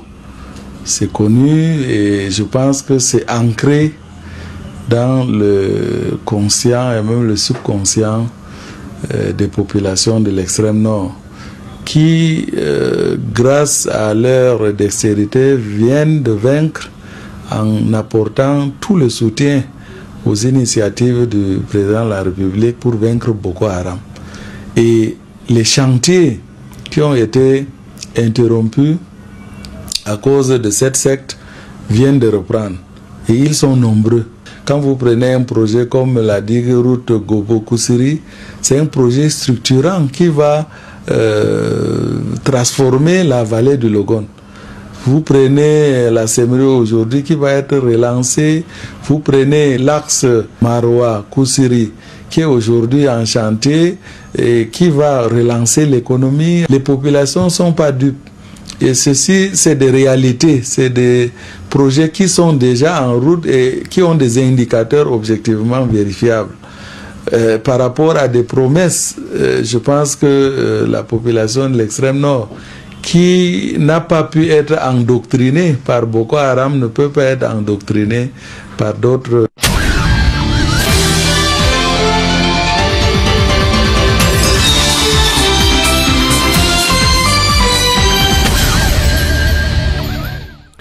Comment transformer le Cameroun? C'est le fil rouge de cette édition de 100% présidentielle. Et pendant que l'on cherche des solutions, je voudrais emprunter une solution venue d'un pays que nous admirons tous, la Chine. La Chine, objet de nos fantasmes et de nos admirations collectives. Alors, que dit le président chinois? Le président dit l'industrialisation est le passage obligé pour l'émergence économique. Elle est indispensable à la création d'emplois, à l'éradication de la pauvreté, à l'amélioration du niveau de vie des populations. Xi Jinping, c'était lors de l'avant-dernier sommet Chine-Afrique. Il s'était tenu celui-là en Afrique du Sud, avant celui qui s'est tenu à Beijing il y a 2 semaines. C'est donc dit que l'industrialisation est un processus incontournable selon le modèle chinois et selon plusieurs théories économiques. Le Cameroun, dans le DSE, justement, la boussole envisage de faire du Cameroun un nouveau pays industrialisé. portant la part de la production manufacturée de 23 à 23 voire 24%, pour que donc les produits manufacturés made in Cameroun puissent irradier plusieurs plateformes au plan régional et même international, conquérir de nouveaux marchés émergents. Et le nouveau plan directeur d'industrialisation prévoit 3 sanctuaires, l'agro-industrie, l'énergie et le numérique. Il me semble que l'agro-industrie cristallisait beaucoup d'attention tout à l'heure. Comment donc en fait l'un des piliers de notre industrialisation, messieurs?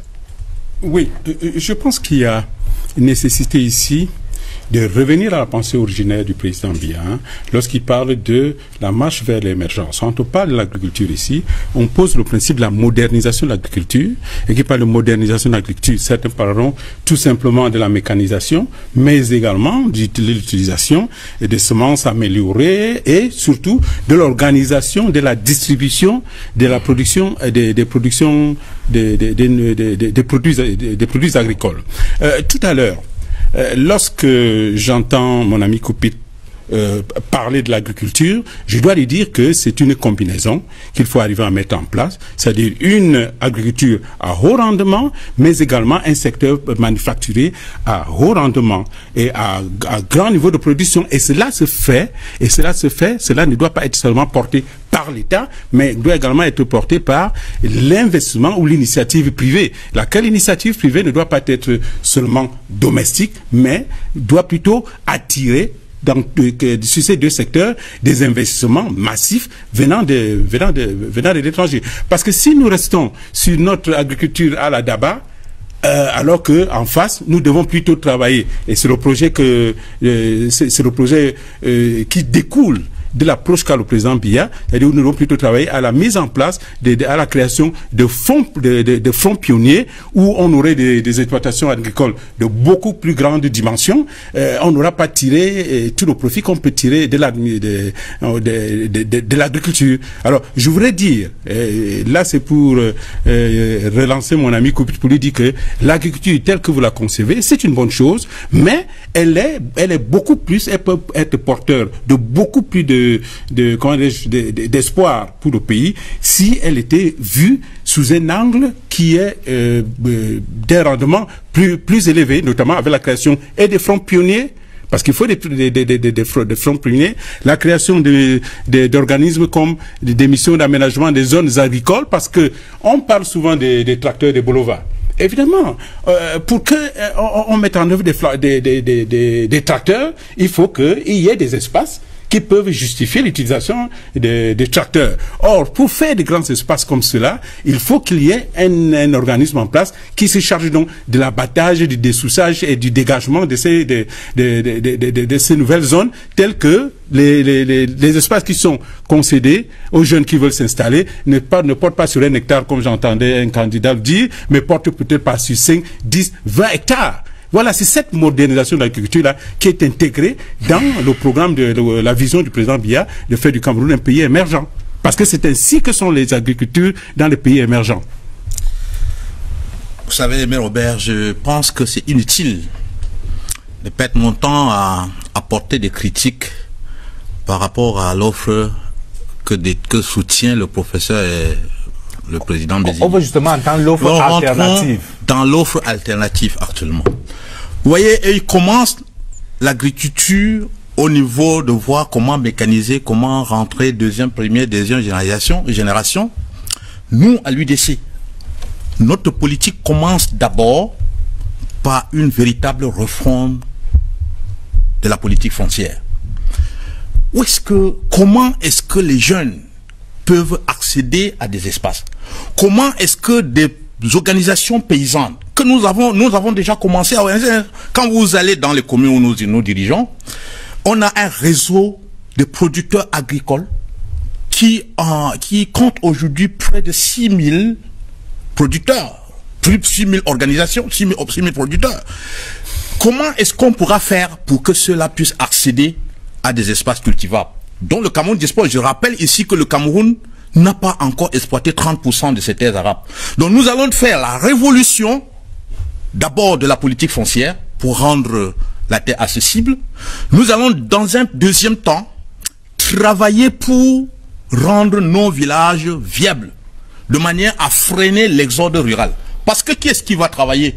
Si tant est que la vie devenant difficile avec des conditions de précarité que les RDPC veut maintenir maintenant, les jeunes doivent sortir du village pour venir dans la ville, se mettre au service du secteur informel et vendre les pacotilles chinois ou bien la friperie. Donc nous allons donc agir, premièrement pour réformer le foncier, deuxièmement pour viabiliser nos villages et freiner l'exode rural. Troisième position, maintenant on va mécaniser l'agriculture. On va mécaniser l'agriculture parce qu'en le faisant, nous aurons débrayé le chemin pour que les gens aient où se déployer, pour qu'ils puissent rester et se déployer. Dans cette mécanisation, qu'est-ce que vous allez faire pour que les mécanisation puissent avoir qui des tracteurs, qui des pelleteuses, comment ça va se passer? Vous savez, ce ne sont pas des moyens qui manquent à l'État. On a évoqué ici le cas des tracteurs des Bolova, qui sont maintenant dans les broussailles. Je dois également dire que les machines du cinéma, c'était là pour aider les Camerounais, mais le président de la République a employé ça dans ces plantations à Vomeka. Donc nous ne ferons pas ça. Oui, c'est un agriculteur qui ne se substitue pas à tous les Camerounais. Quand quelque chose est pour les Camerounais, il faut que ça soit au service des Camerounais, effectivement. Donc nous, à l'UDC, en tant qu'État, en tant que président de la République, le docteur Ademoun Damdjoya veillera à ce que il est à la disposition des collectivités territoriales décentralisées les engins agricoles qui seront accessibles à toutes les organisations paysannes. Ça permettra de travailler, c'est aussi simple que ça. C'est pour cela que sur le plan politique, nous mettons l'accent sur la réforme constitutionnelle et institutionnelle pour asseoir et véritablement renforcer la décentralisation. Parce que dans notre politique économique, les collectivités territoriales décentralisées sont les poumons importants qui vont permettre l'inclusion du peuple dans le processus, non seulement dans le processus, dans l'opérationnalisation, mais également dans la pensée du développement. C'est entendu. J'ai capté une information importante. L'UDC réitère son attachement à un État unitaire décentralisé. Effectivement. Professeur Bonuma, vous voulez répondre à des éléments? Juste sur le volet tracteur, hein, parce que j'ai entendu là qu'ils sont dans la brousse. Je voudrais indiquer que vous connaissez bien. Vous étiez directeur général de l'économie. À date, on a un millier de tracteurs qui sont fabriqués et sur les 1860 sont en activité. On ne peut donc pas dire que les tracteurs sont dans la brousse. Oui, il y a alors, oui. Si vous permettez, juste un petit détail. Sur les tracteurs? Oui, presque sur les tracteurs. Je pense qu'il faut que notre ami Koupit et nous soyons assurés que nous donnons le même sens aux mots. Lorsque nous parlons de front pionnier, vous connaissez l'opération Yabassi-Bafan. Un front pionnier, c'est le choix d'une zone dans laquelle sont installées ou aménagées un certain nombre de facilités permettant la pratique d'une agriculture modernisée et mécanisée. C'est-à-dire, quand vous répétez la même chose, mais cette fois-là sous la forme d'associations villageoises ou autres, je me dis qu'attention, il faut peut-être qu'on se comprenne. Hein. On parle ici et des fronts pionniers, d'une part, mais on parle également aussi de tout ce qui peut s'en suivre. C'est-à-dire des organismes qui vont procéder au dessouchage et préparer les terres agricoles permettant... du bassin du Mungo, où est le riz qu'on produisait là-bas. Honnêtement, nous importons le riz et pourtant on avait développé dans ce bassin. C'est que vous redites en des termes... Un projet de production de riz qui a été détruit par votre système. J'aime votre façon de vous faire la passe à deux, c'est très bien. C'est très bien, monsieur, la passe à deux. Maintenant, on passe à la passe à trois, si vous le permettez, pour ce bondement. Alors, moi, je vais vous demander, jusqu'à quand allons-nous continuer d'importer les oranges? On importe les oranges, le maïs, du Nigeria, le maïs, jusqu'à quand? Alors que nous avons vocation à être le grenier de l'Afrique centrale, la CEMAC, il y a déjà des importations, mais davantage. Et le grand marché de la CAC, et même de la CEDEAO avec le Nigeria. Donc c'est un bassin de 400 millions d'habitants que nous pouvons nourrir. Alors, vous demandez jusqu'à quand on va continuer à importer certains produits. Mais vous ne demandez pas jusqu'à quand nous allons continuer à exporter. Parce que autant nous importons, autant nous exportons. Et la balance commerciale continue à être déficitaire. C'est pas possible. Mais il faut dire la vérité, professeur. C'est ça qui... Mais c'est pas possible. L'impact, la visibilité entre l'importation et l'exportation, c'est sur la balance commerciale. Quel est son état? Le déficit se creuse au jour le jour, d'année en année, au point où quand vous évaluez même la dette publique, on exclut le déficit de la balance commerciale, qui est également un endettement. Oui, c'est entendu. Il est très fileux. Pour ça, bon, on vous écoute. On vous écoute. Notre argumentation. On vous écoute. Alors, je disais, le commerce extérieur, c'est des importations et c'est des exportations. Si nous importons, comme vous avez dit, des oranges, sachez que nous en vendons aussi à l'extérieur. Et vous savez très bien que des Équato-Guinéens, des Gabonais, des Congolais viennent acheter nos productions ici, bord champ. Donc, ne regardez pas seulement... Non, la démarche est justement de massifier cette importation. Mais voilà. Pour que... c'est ça le sens de ma question. Mais si c'est pour équilibrer la balance commerciale, parce que ne bottez pas totalement en touche. La balance commerciale, je vais y arriver. Si ce n'était pas important, on ne vendrait pas autant à l'extérieur.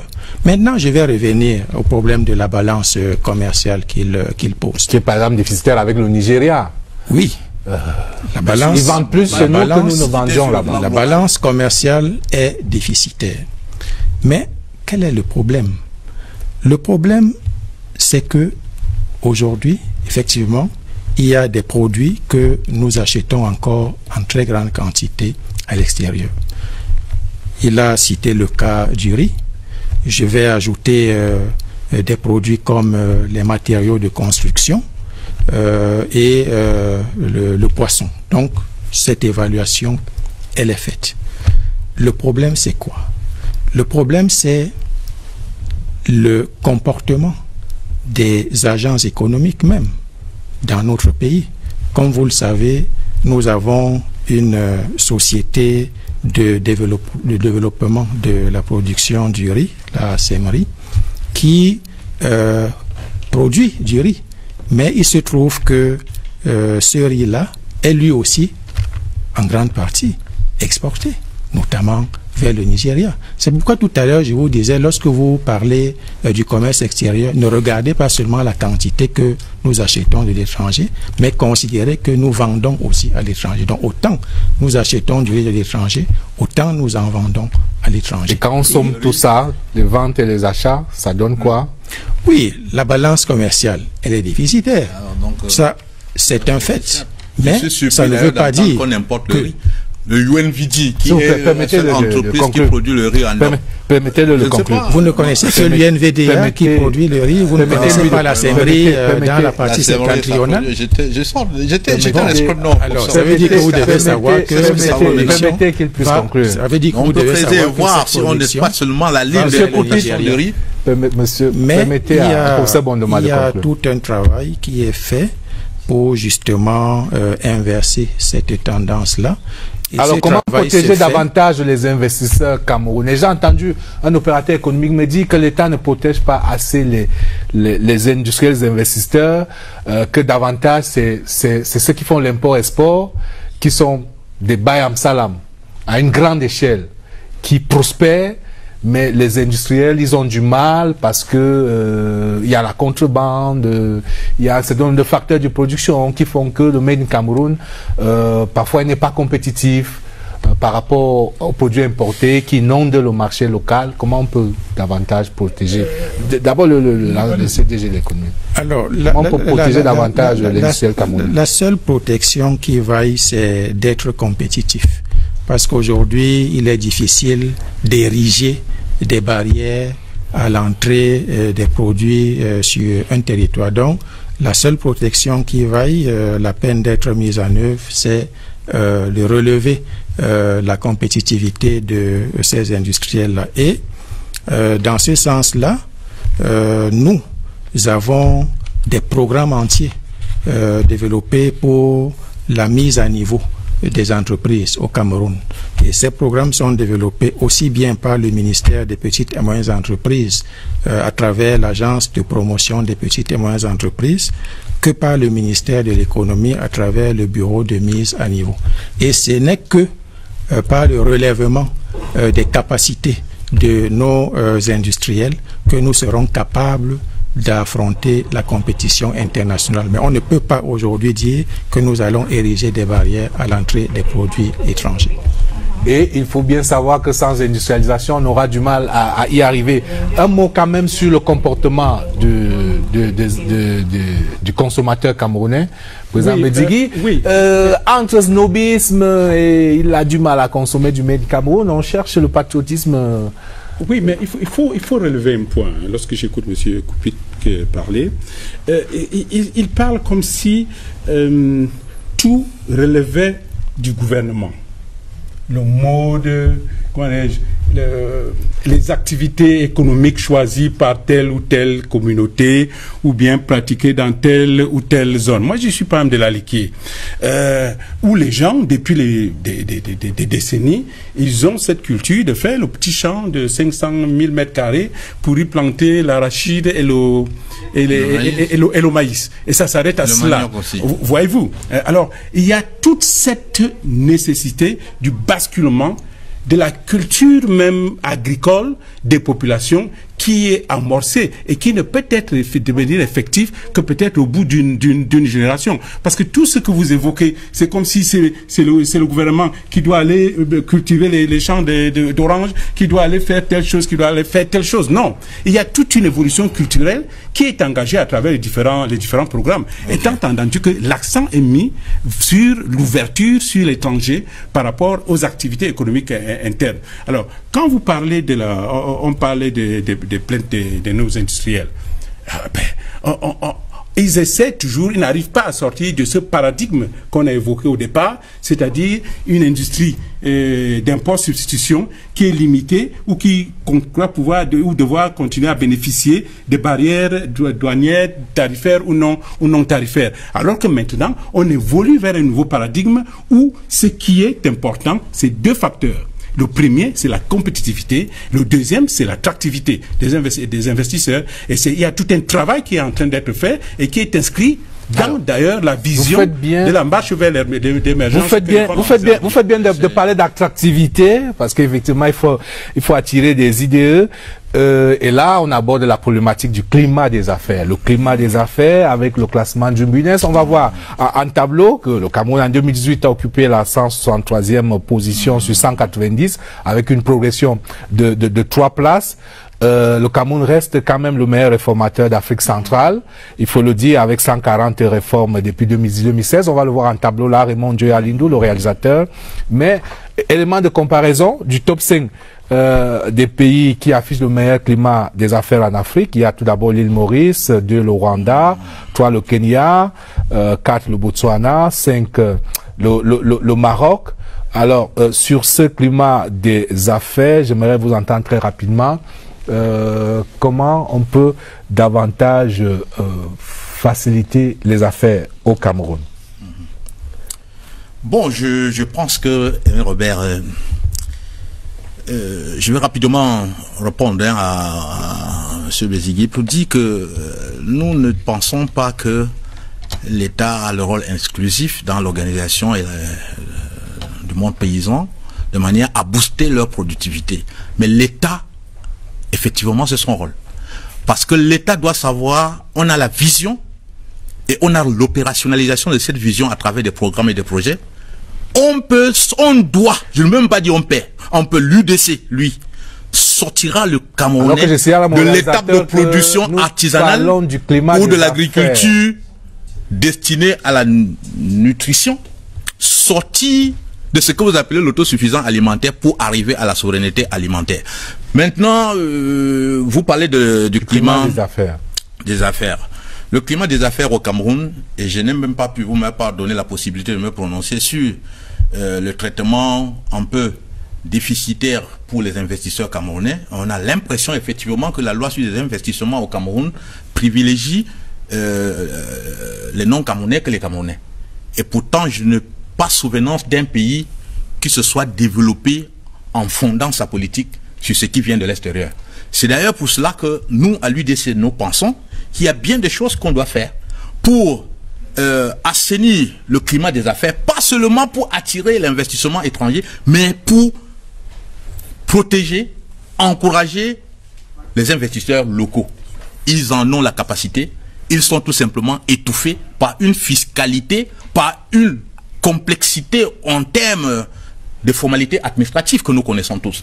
On a créé le centre de facilitation de création des entreprises, mais au-delà de ce centre, vous savez qu'il existe encore des pesanteurs en termes de procédures administratives. Nous, le centre, quand même, il faut rendre hommage à ce centre, ça fonctionne. C'est 72 heures. Oui, ce centre fonctionne. J'y étais, j'ai pu apprécier la prédisposition des Camerounais qui y sont. En 72 heures, on peut effectivement créer une entreprise. Mais pas à 72 heures, parce que j'ai un ami qui m'a confié le dossier de création, mais c'était pas 72 heures. Bon, ça a été rapide, mais c'était pas 72 heures.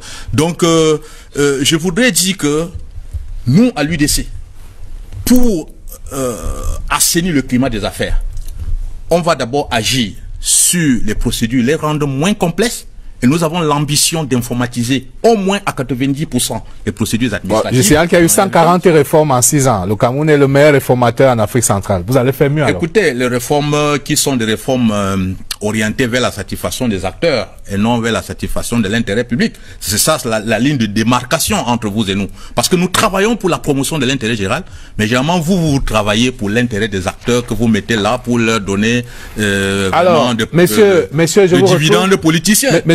Monsieur, je vous retrouve dans un instant parce que je vois... Il faut agir sur la fiscalité, il faut agir sur les procédures, il faut également agir sur la prédisposition institutionnelle de l'État à faciliter l'accès au crédit par les nationaux. Et c'est pour ça que l'UDC pense on a une politique importante pour l'assainissement du secteur bancaire, mais au-delà de cela, de mettre sur pied un fonds de facilitation d'insertion des jeunes entrepreneurs. Ok, c'est entendu. Alors, vous avez parlé de la fiscalité. Il y a une idée reçue sur la pression fiscale.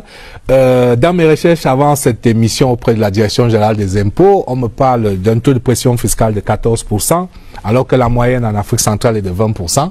Et donc, cette idée reçue sur la pression fiscale est fausse, selon la Direction générale des impôts. Je reviens à vous, messieurs, dans quelques instants, puisqu'en préselect, j'aperçois déjà Catherine Toulou-Elanga, qui nous regarde depuis la salle de rédaction de CRTV News. Elle est entourée là-bas par une grosse équipe de CRTV News, CRTV Web, CRTV Premium et d'autres collègues. Bonsoir Catherine Toulou, que disent les followers ce soir? Une fois de plus, bonsoir Aimé Robert Bina. Nous allons tout d'abord remercier nos chers internautes pour cette richesse dans les propositions ce soir. Il faut dire que l'émission est toujours en direct sur la page Facebook CRTV Web. Donc ceux qui ne sont pas encore connectés peuvent faire un tour de ce côté sans perdre trop de temps. Nous allons commencer par les premières réactions avec les deux tendances que je vous ai déclinées en début d'émission. Nous allons commencer par Marius Ettingé qui propose le retour au plan quinquennaux. Nous savons que c'est quelque chose qui a fait ses preuves il y a quelques années où le Cameroun avait le statut de pays à revenu intermédiaire. Aujourd'hui, le Cameroun est pays pauvre très endetté. Alberto Domrawa précise que le Cameroun a des potentialités énormes dans le domaine économique et que tous les Camerounais se sentent à l'aise, mais hélas, tel n'est pas le cas. La transformation économique de notre pays ne passera que lorsque la politique viendra après l'économie. Vince Feudieu nous dit que tant que les politiciens ne mettront pas la population en priorité dans leur programme, rien n'avancera véritablement. Ben Aboubakar nous dit qu'il faut tout d'abord faciliter l'implantation des industries, ensuite chercher les financements. Nous poursuivons avec la réaction de Edgar Fontini. Premièrement, il faut poursuivre méthodiquement l'implémentation des projets structurants qui constituent bien le socle du processus industriel via l'énergie et les transports, entre autres. Deuxièmement, parlons de l'industrialisation. Il faut être davantage pragmatique sur ce point-là en réduisant à sa plus simple expression l'État lié à l'État colonial et à la post-colonie qui sont entre autres l'État béquille, l'État planteur et l'État néocolonial. Et puis troisièmement, il faut développer la compétitivité de notre économie en capitalisant sur la PME qui constitue le foyer de l'entrepreneuriat Made in Cameroun. Voilà les quelques réactions que nous avons pu sélectionner avec notre équipe ce soir. Alors Catherine, y a-t-il des questions de quelques internautes ce soir? Évidemment, il y a des questions des internautes ce soir. Je vais commencer avec la première. Est-ce que la diaspora aura-t-elle un rôle à jouer? Et si oui, lequel? Je pense que la question est adressée à l'économiste de ce soir, le professeur Bondoma. Professeur, vous répondez, c'est une problématique que nous avons abordée il y a 2 semaines ici, où on parle d'un flux de près de 600 milliards de francs CFA de la diaspora camerounaise par an, mais que cet argent est davantage drivé vers la consommation. Comment faire pour l'orienter vers davantage des projets productifs qui peuvent générer, créer de la valeur? Je crois qu'aujourd'hui, on ne peut plus nier l'importance du rôle de la diaspora dans le développement économique de notre pays. Nous voyons d'ailleurs quel est le niveau des transferts de cette diaspora et il est important que ces transferts-là puissent être orientés beaucoup plus vers des activités de production que vers des activités d'accompagnement social. C'est la raison pour laquelle l'initiative qui a été prise par le gouvernement de rassembler périodiquement cette diaspora est une initiative louable parce qu'elle vise à terme à développer avec la diaspora des projets qui puissent lui permettre d'opérer une insertion efficace dans notre économie. Et ces rencontres périodiques ont été impulsées par le ministre des Relations extérieures qui va probablement renouveler l'initiative pour que la diaspora puisse travailler avec nous à l'amélioration des conditions de vie des Camerounais. Une autre question, Catherine? La prochaine question s'adresse à Célestin Bédigui. Alors, comment un programme de 1987, je parle évidemment de Pour le libéralisme communautaire dont on parle ces derniers temps sur la CRTV, le livre a donc montré ses limites. Comment cela peut revenir il y a 30 ans plus tard et se présenter comme programme politique de 2018, monsieur Célestin Bédigui? Oui, justement. C'est là un petit biais qui est introduit par qu'on trouve dans la compréhension d'un certain nombre de nos compatriotes. Vous savez, la pensée d'un homme politique, généralement, le porte toute une vie. Je vais vous donner un exemple. Le général de Gaulle, en 1932, je me souviens bien, oui, il a sorti un livre qu'on appelait Au fil de l'épée. Au fil de l'épée, et ce sera cette pensée-là qu'il portera avec lui et qu'il mettra en œuvre lorsqu'il accédera au pouvoir en France en 1955 ou en 1957-58. Une pensée politique d'un homme politique, c'est d'abord une vision et on ne change pas de vision comme ça à toutes les saisons. Donc, c'est un élément fondamental. Lorsqu'on a une certaine vision, on la garde. D'ailleurs, aujourd'hui, la pensée politique du président Biya, elle fait déjà désormais l'objet d'analyses approfondies. Nous-mêmes, nous venons de terminer ici un ouvrage qui est une forme d'exégèse, un approfondissement, une modélisation, une mise en œuvre de la pensée qui est conseillée dans le libéralisme communautaire, où nous avons essayé d'identifier, à partir du paradigme shift, du changement de paradigme que nous avons évoqué tout à l'heure, c'est-à-dire partir d'une économie basée sur l'impôt-succession à une économie qui s'insère dans les chaînes de valeur ajoutée mondiales. Nous avons modélisé cette mutation et nous sommes arrivés à un certain nombre de résultats qui sont conseillés dans cet ouvrage qui sera offert aux lecteurs dans les prochains jours. C'est pour dire que par rapport à mon ami Koupit, lorsque nous parlons de ces choses, nous avons pris le temps de les approfondir. Nous avons validé à travers un travail comme celui-ci, nous avons validé les hypothèses ou bien les fondamentaux que le président Biya a posés en parlant de l'émergence, en parlant de sa vision d'un Cameroun transformé. Et nous vivons aujourd'hui l'état de réalisation 31 ans après. Et vous permettez, et on est aujourd'hui en train de voir les résultats. Je ne sais pas si vous voulez, quand on parle du Cameroun, oui, il faut regarder. J'étais l'autre jour du côté du Mont Fébé et j'ai regardé s'étendre à mes pieds la vision de la ville de Yaoundé, la vue de la ville de Yaoundé. À travers le développement de l'habitat, on mesure l'état de santé économique d'un pays. vous pouvez être sûr. Lorsque vous allez dans un pays, vous savez que tout le monde vous permettez, monsieur. Il faut dire la vérité que cela n'est rien sur le CD2. Non, monsieur, je parle de la remise de dette. On avait 106% du PIB d'endettement. Je parle de l'habitat des individus. Quand vous regardez comment la ville se développe, mais vous voyez... Et les individus, effectivement, vous avez travaillé pour enrichir les individus en appauvrissant l'État. Mais non, monsieur. Ces individus sont des qui? Des fonctionnaires. Un fonctionnaire dont le salaire est de 200 000 va vous construire une duplex de 200 000. Alors, Catherine Toulou, y a-t-il une dernière question? Il y a effectivement une dernière question adressée une fois de plus au professeur Bondoma. Alors, quel rôle les PPP ont joué dans la première décade de la vision 2035? Quelle perspective pour ce mode de financement, notamment dans le cadre du plan de développement industriel?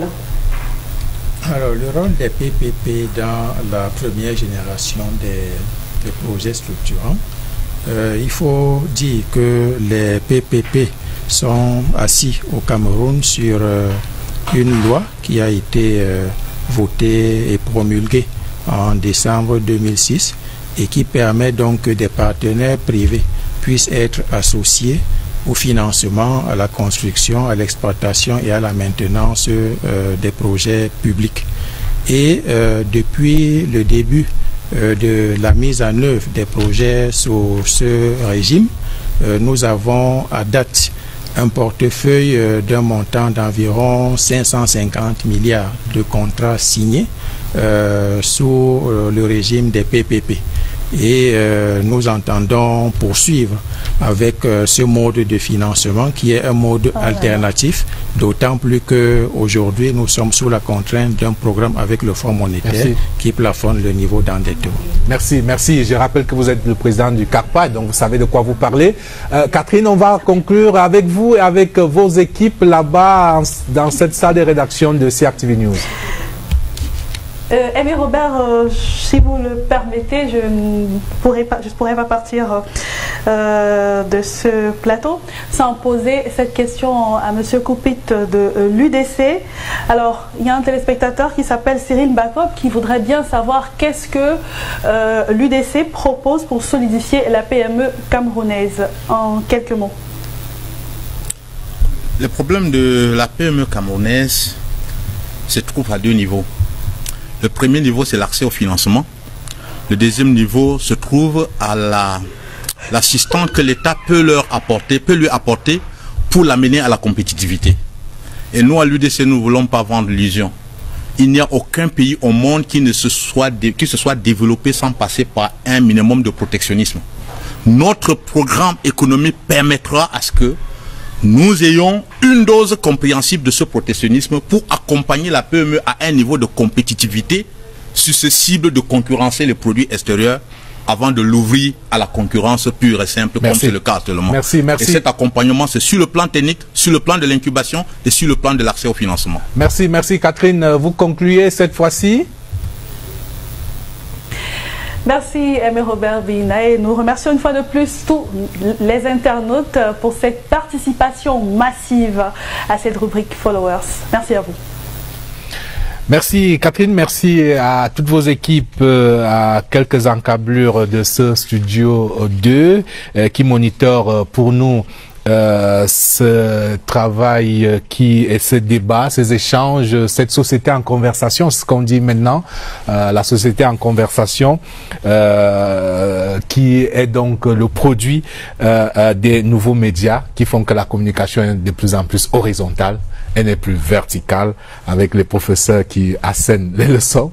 Désormais, tous les citoyens ont leur mot à dire et c'est bien que vous prêtiez de beaux jeux à cet exercice. Alors, messieurs, on va rapidement aborder une dernière problématique de cette quête vers l'offre pour la transformation du Cameroun. Je voudrais citer un auteur qui a postulé que il n'a prospéré sans une administration disciplinée et performante.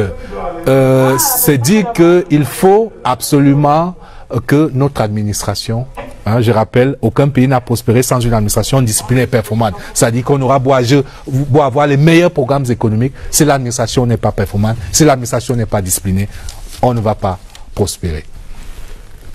La question à qui veut répondre, ce sera en même temps le dernier tour de table sur cette quête, cette obligation des résultats. Je commence peut-être par vous, vers laquelle il faut aller. Le candidat, le docteur Adamoun Damjoya, se propose, dans le cadre de réforme constitutionnelle et institutionnelle, d'atteindre l'objectif d'une administration de développement. Une administration qui sera dépouillée de tout ancrage politicien. Vous savez aujourd'hui que l'un des problèmes qui plombe la rentabilité dans l'administration publique camerounaise, c'est sa politisation à outrance, où on est dans un poste, que ce soit dans l'entreprise publique ou dans le ministère, on croit ne pas y être sur la base du mérite. On croit que c'est sa part de gâteau qu'on aura donné par rapport à son rendement politique au sein du RDPC. Au point où il y a aujourd'hui des gestionnaires d'entreprises publiques. Et je veux le citer, monsieur le directeur du EDC,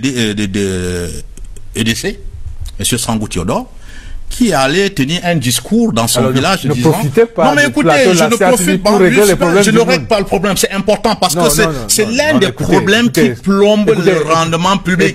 Lorsque on dit aux gens... Ne nous amenez pas dans une bataille du Noun. Non, même pas dans... Ce n'est pas le Noun. EDC n'est pas une... Non, mais vous parlez d'une élite du Noun. Je parle du directeur général de EDC qui menace de licencier tout employé de son entreprise qui n'aura pas voté Paul Biya. Et il l'a dit, c'est un discours public. Donc je voudrais prendre cet exemple pour dire dans quel climat, dans quel esprit on gère l'administration publique aujourd'hui. C'est une administration qui n'est pas rompue à la contrainte de résultats. C'est une administration qui rentre dans la logique de la République gâteau, où on est parce que engagé politiquement dans le RDPC. C'est sa part de gâteau que le chef du RDPC aura donné. Je signale également que nous, à l'UDC, en inscrivant l'administration de développement, nous allons avoir une sorte de politique de gestion des ressources humaines de l'État qui exige le résultat, qui exige la compétence, qui exige la compétitivité. Ce n'est pas ce que nous observons actuellement. Je suis écœuré lorsque, arrivé à la Sonera aujourd'hui, qui est dans un projet d'extension, on loue une pick-up à 150 000 par jour. Ça fait 4,5 millions par mois par pick-up. Et c'est le prix d'un pick-up. C'est-à-dire que non, nous, à l'UDC... le prix d'un pick-up, c'est combien? 4 millions j'ai dit 4,5 millions par mois. Lorsque vous renvoyez ça en un an, ce que ça coûte, je pense que la décision se prendrait aussi simplement que possible.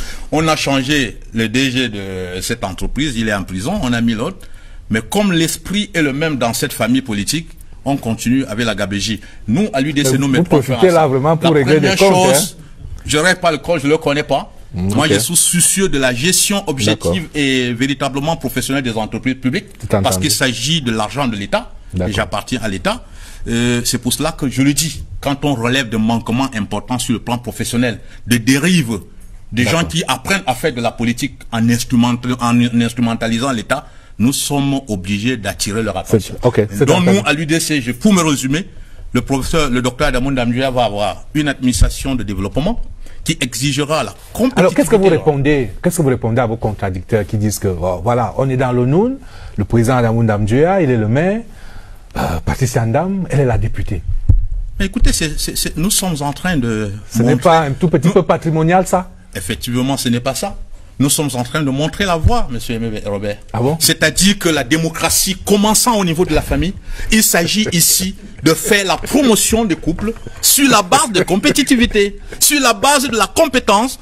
Et ce n'est pas Madame Damjoya qui est députée, c'est une militante de l'UDC, ayant le mérite, et étant élue par ses compatriotes et ses militants, qui est députée à l'Assemblée nationale. Très bien. Il faut donc cesser ce discours misogyne qui pense que quel que soit le mérite de la femme, sa place est à la cuisine. L'UDC, nous ne disons pas comme vous que derrière un grand homme se trouve une grande dame, mais nous disons simplement qu'à côté d'un grand homme se trouve une grande dame.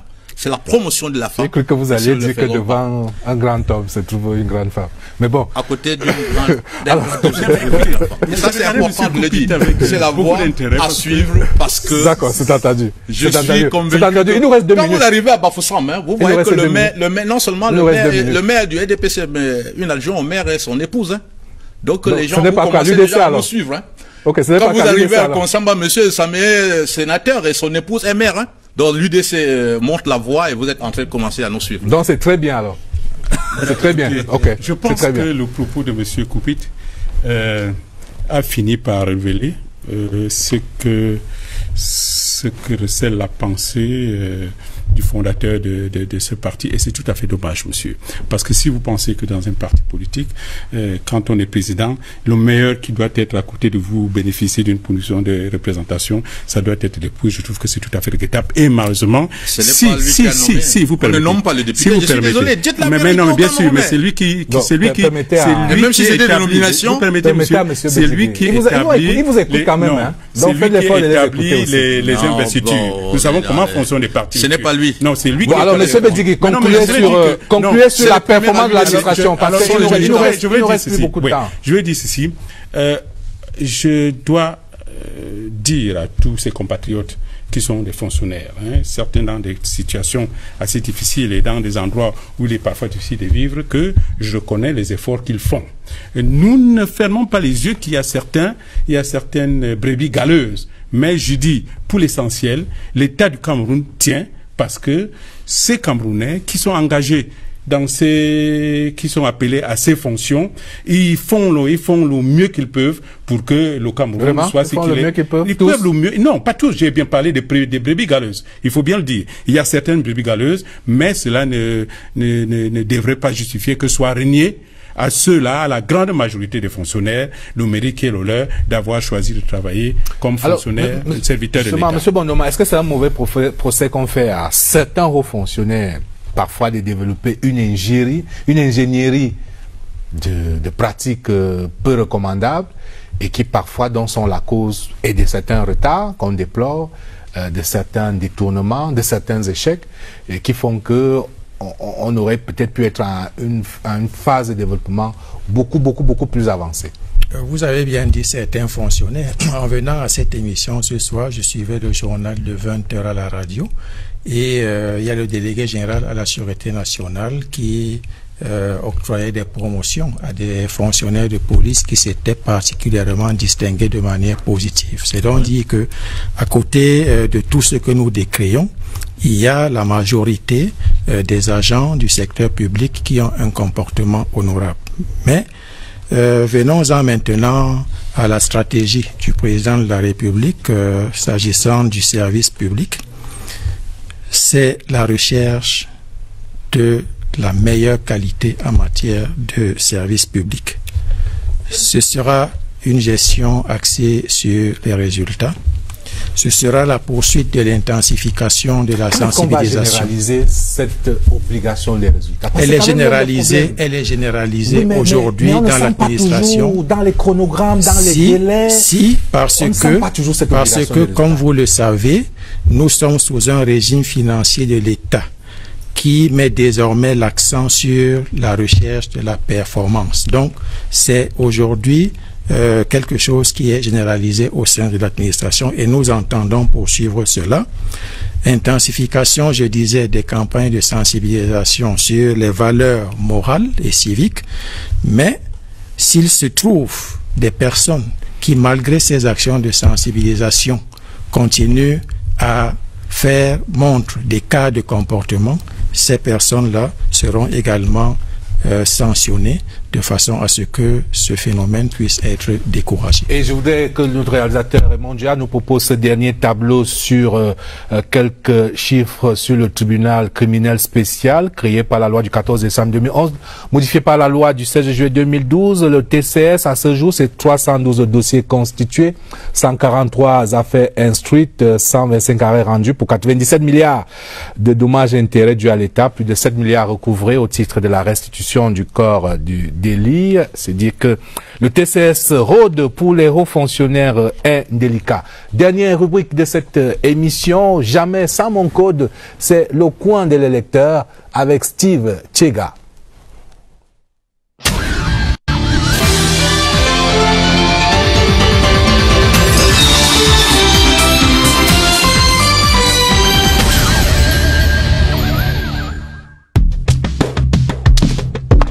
Sérénité oblige. Rien, mais alors rien ne doit troubler une élection, surtout une élection présidentielle. dans un bureau de vote ou ailleurs. Violences et influences sont interdites. Sinon, la loi inflige ses sanctions. D'abord, l'article 289 du Code électoral. Il interdit d'entraver le droit ou la liberté de vote. Par exemple, violer le secret de l'isoloir ou ne pas remettre les bulletins de tous les candidats à un électeur.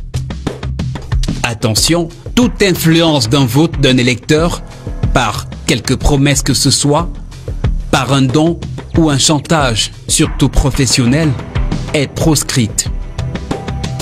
Par ailleurs, un acte de violence, même verbal, dans une commission de vote qui retarde, menace ou empêche une opération de vote est sanctionné. Conformément à l'article 123 du Code pénal, tout coupable sera puni d'un emprisonnement de 3 mois à 2 ans et ou d'une amende de 10 000 francs à 100 000 francs CFA.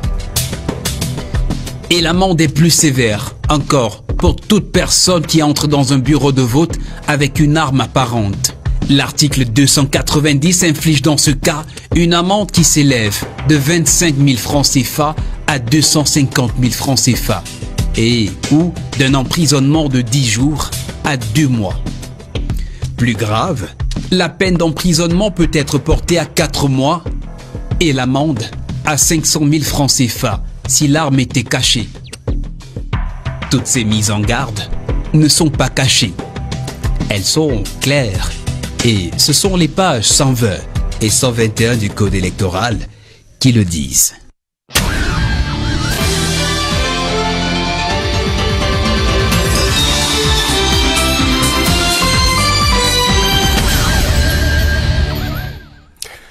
Messieurs, pas de dernier tour de table. Il ne me reste plus qu'à vous remercier d'être venus à cette édition de 100% présidentielle. Merci à Koupita Damou, secrétaire national à l'économie de l'UDC. Merci au président Célestin Bedigui du PAL, allié du candidat Paul Biya. Merci au professeur Bondoma Dieudonné, président du CAPA. Et nous regrettons l'absence de l'honorable Évariste Fopossi du SDF qui nous disait être en chemin à l'entame de cette émission et qui n'est donc pas arrivé. Et je voudrais remercier toutes nos équipes techniques et rédactionnelles, remercier le top management de la CRTV, le directeur général de la CRTV, Charles Ndongo, le directeur des rédactions TV, Madeleine Sopi Koto, les nouveaux médias, la direction des antennes, la direction des technologies et solutions, notre réalisateur Raymond Joya Lindou, toutes nos équipes et toutes nos rédactions, CRTV Premium, CRTV Web, CRTV News, et toutes les petites et grandes mains de l'ombre et de la lumière qui ont contribué à la production de cette émission. C'est une bonne 50aine de personnes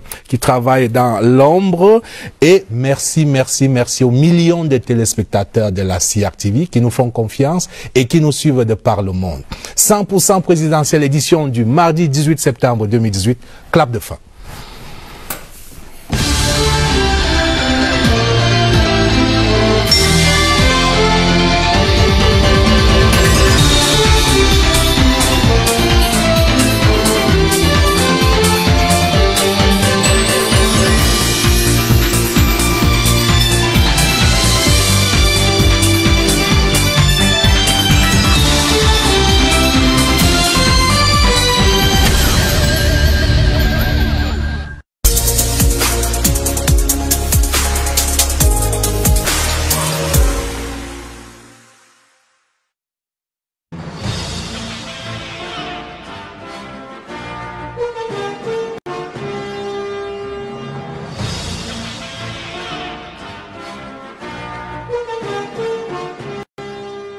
Welcome to Globe Watch with me, Charles Ebune Ed, from the library of the Summer Institute for Linguistics here in Yaoundé, one of the largest multicultural outreach global program responsible for the protection of the originality of language communities across the globe. It is roughly 84 years old, started in the United States of America, and today seeks to make sure that threatened languages have a life despite the encouraging power of globalization, and one of the tools used to ensure such a policy is the publication and establishment of a database through a book like this one, simply called The Ethnologue. Question, and a very simple one in that matter: what inspires the Summer Institute of Linguistics to make sure that the originality of language communities around the world is properly kept, or properly kept, including Aramaic, spoken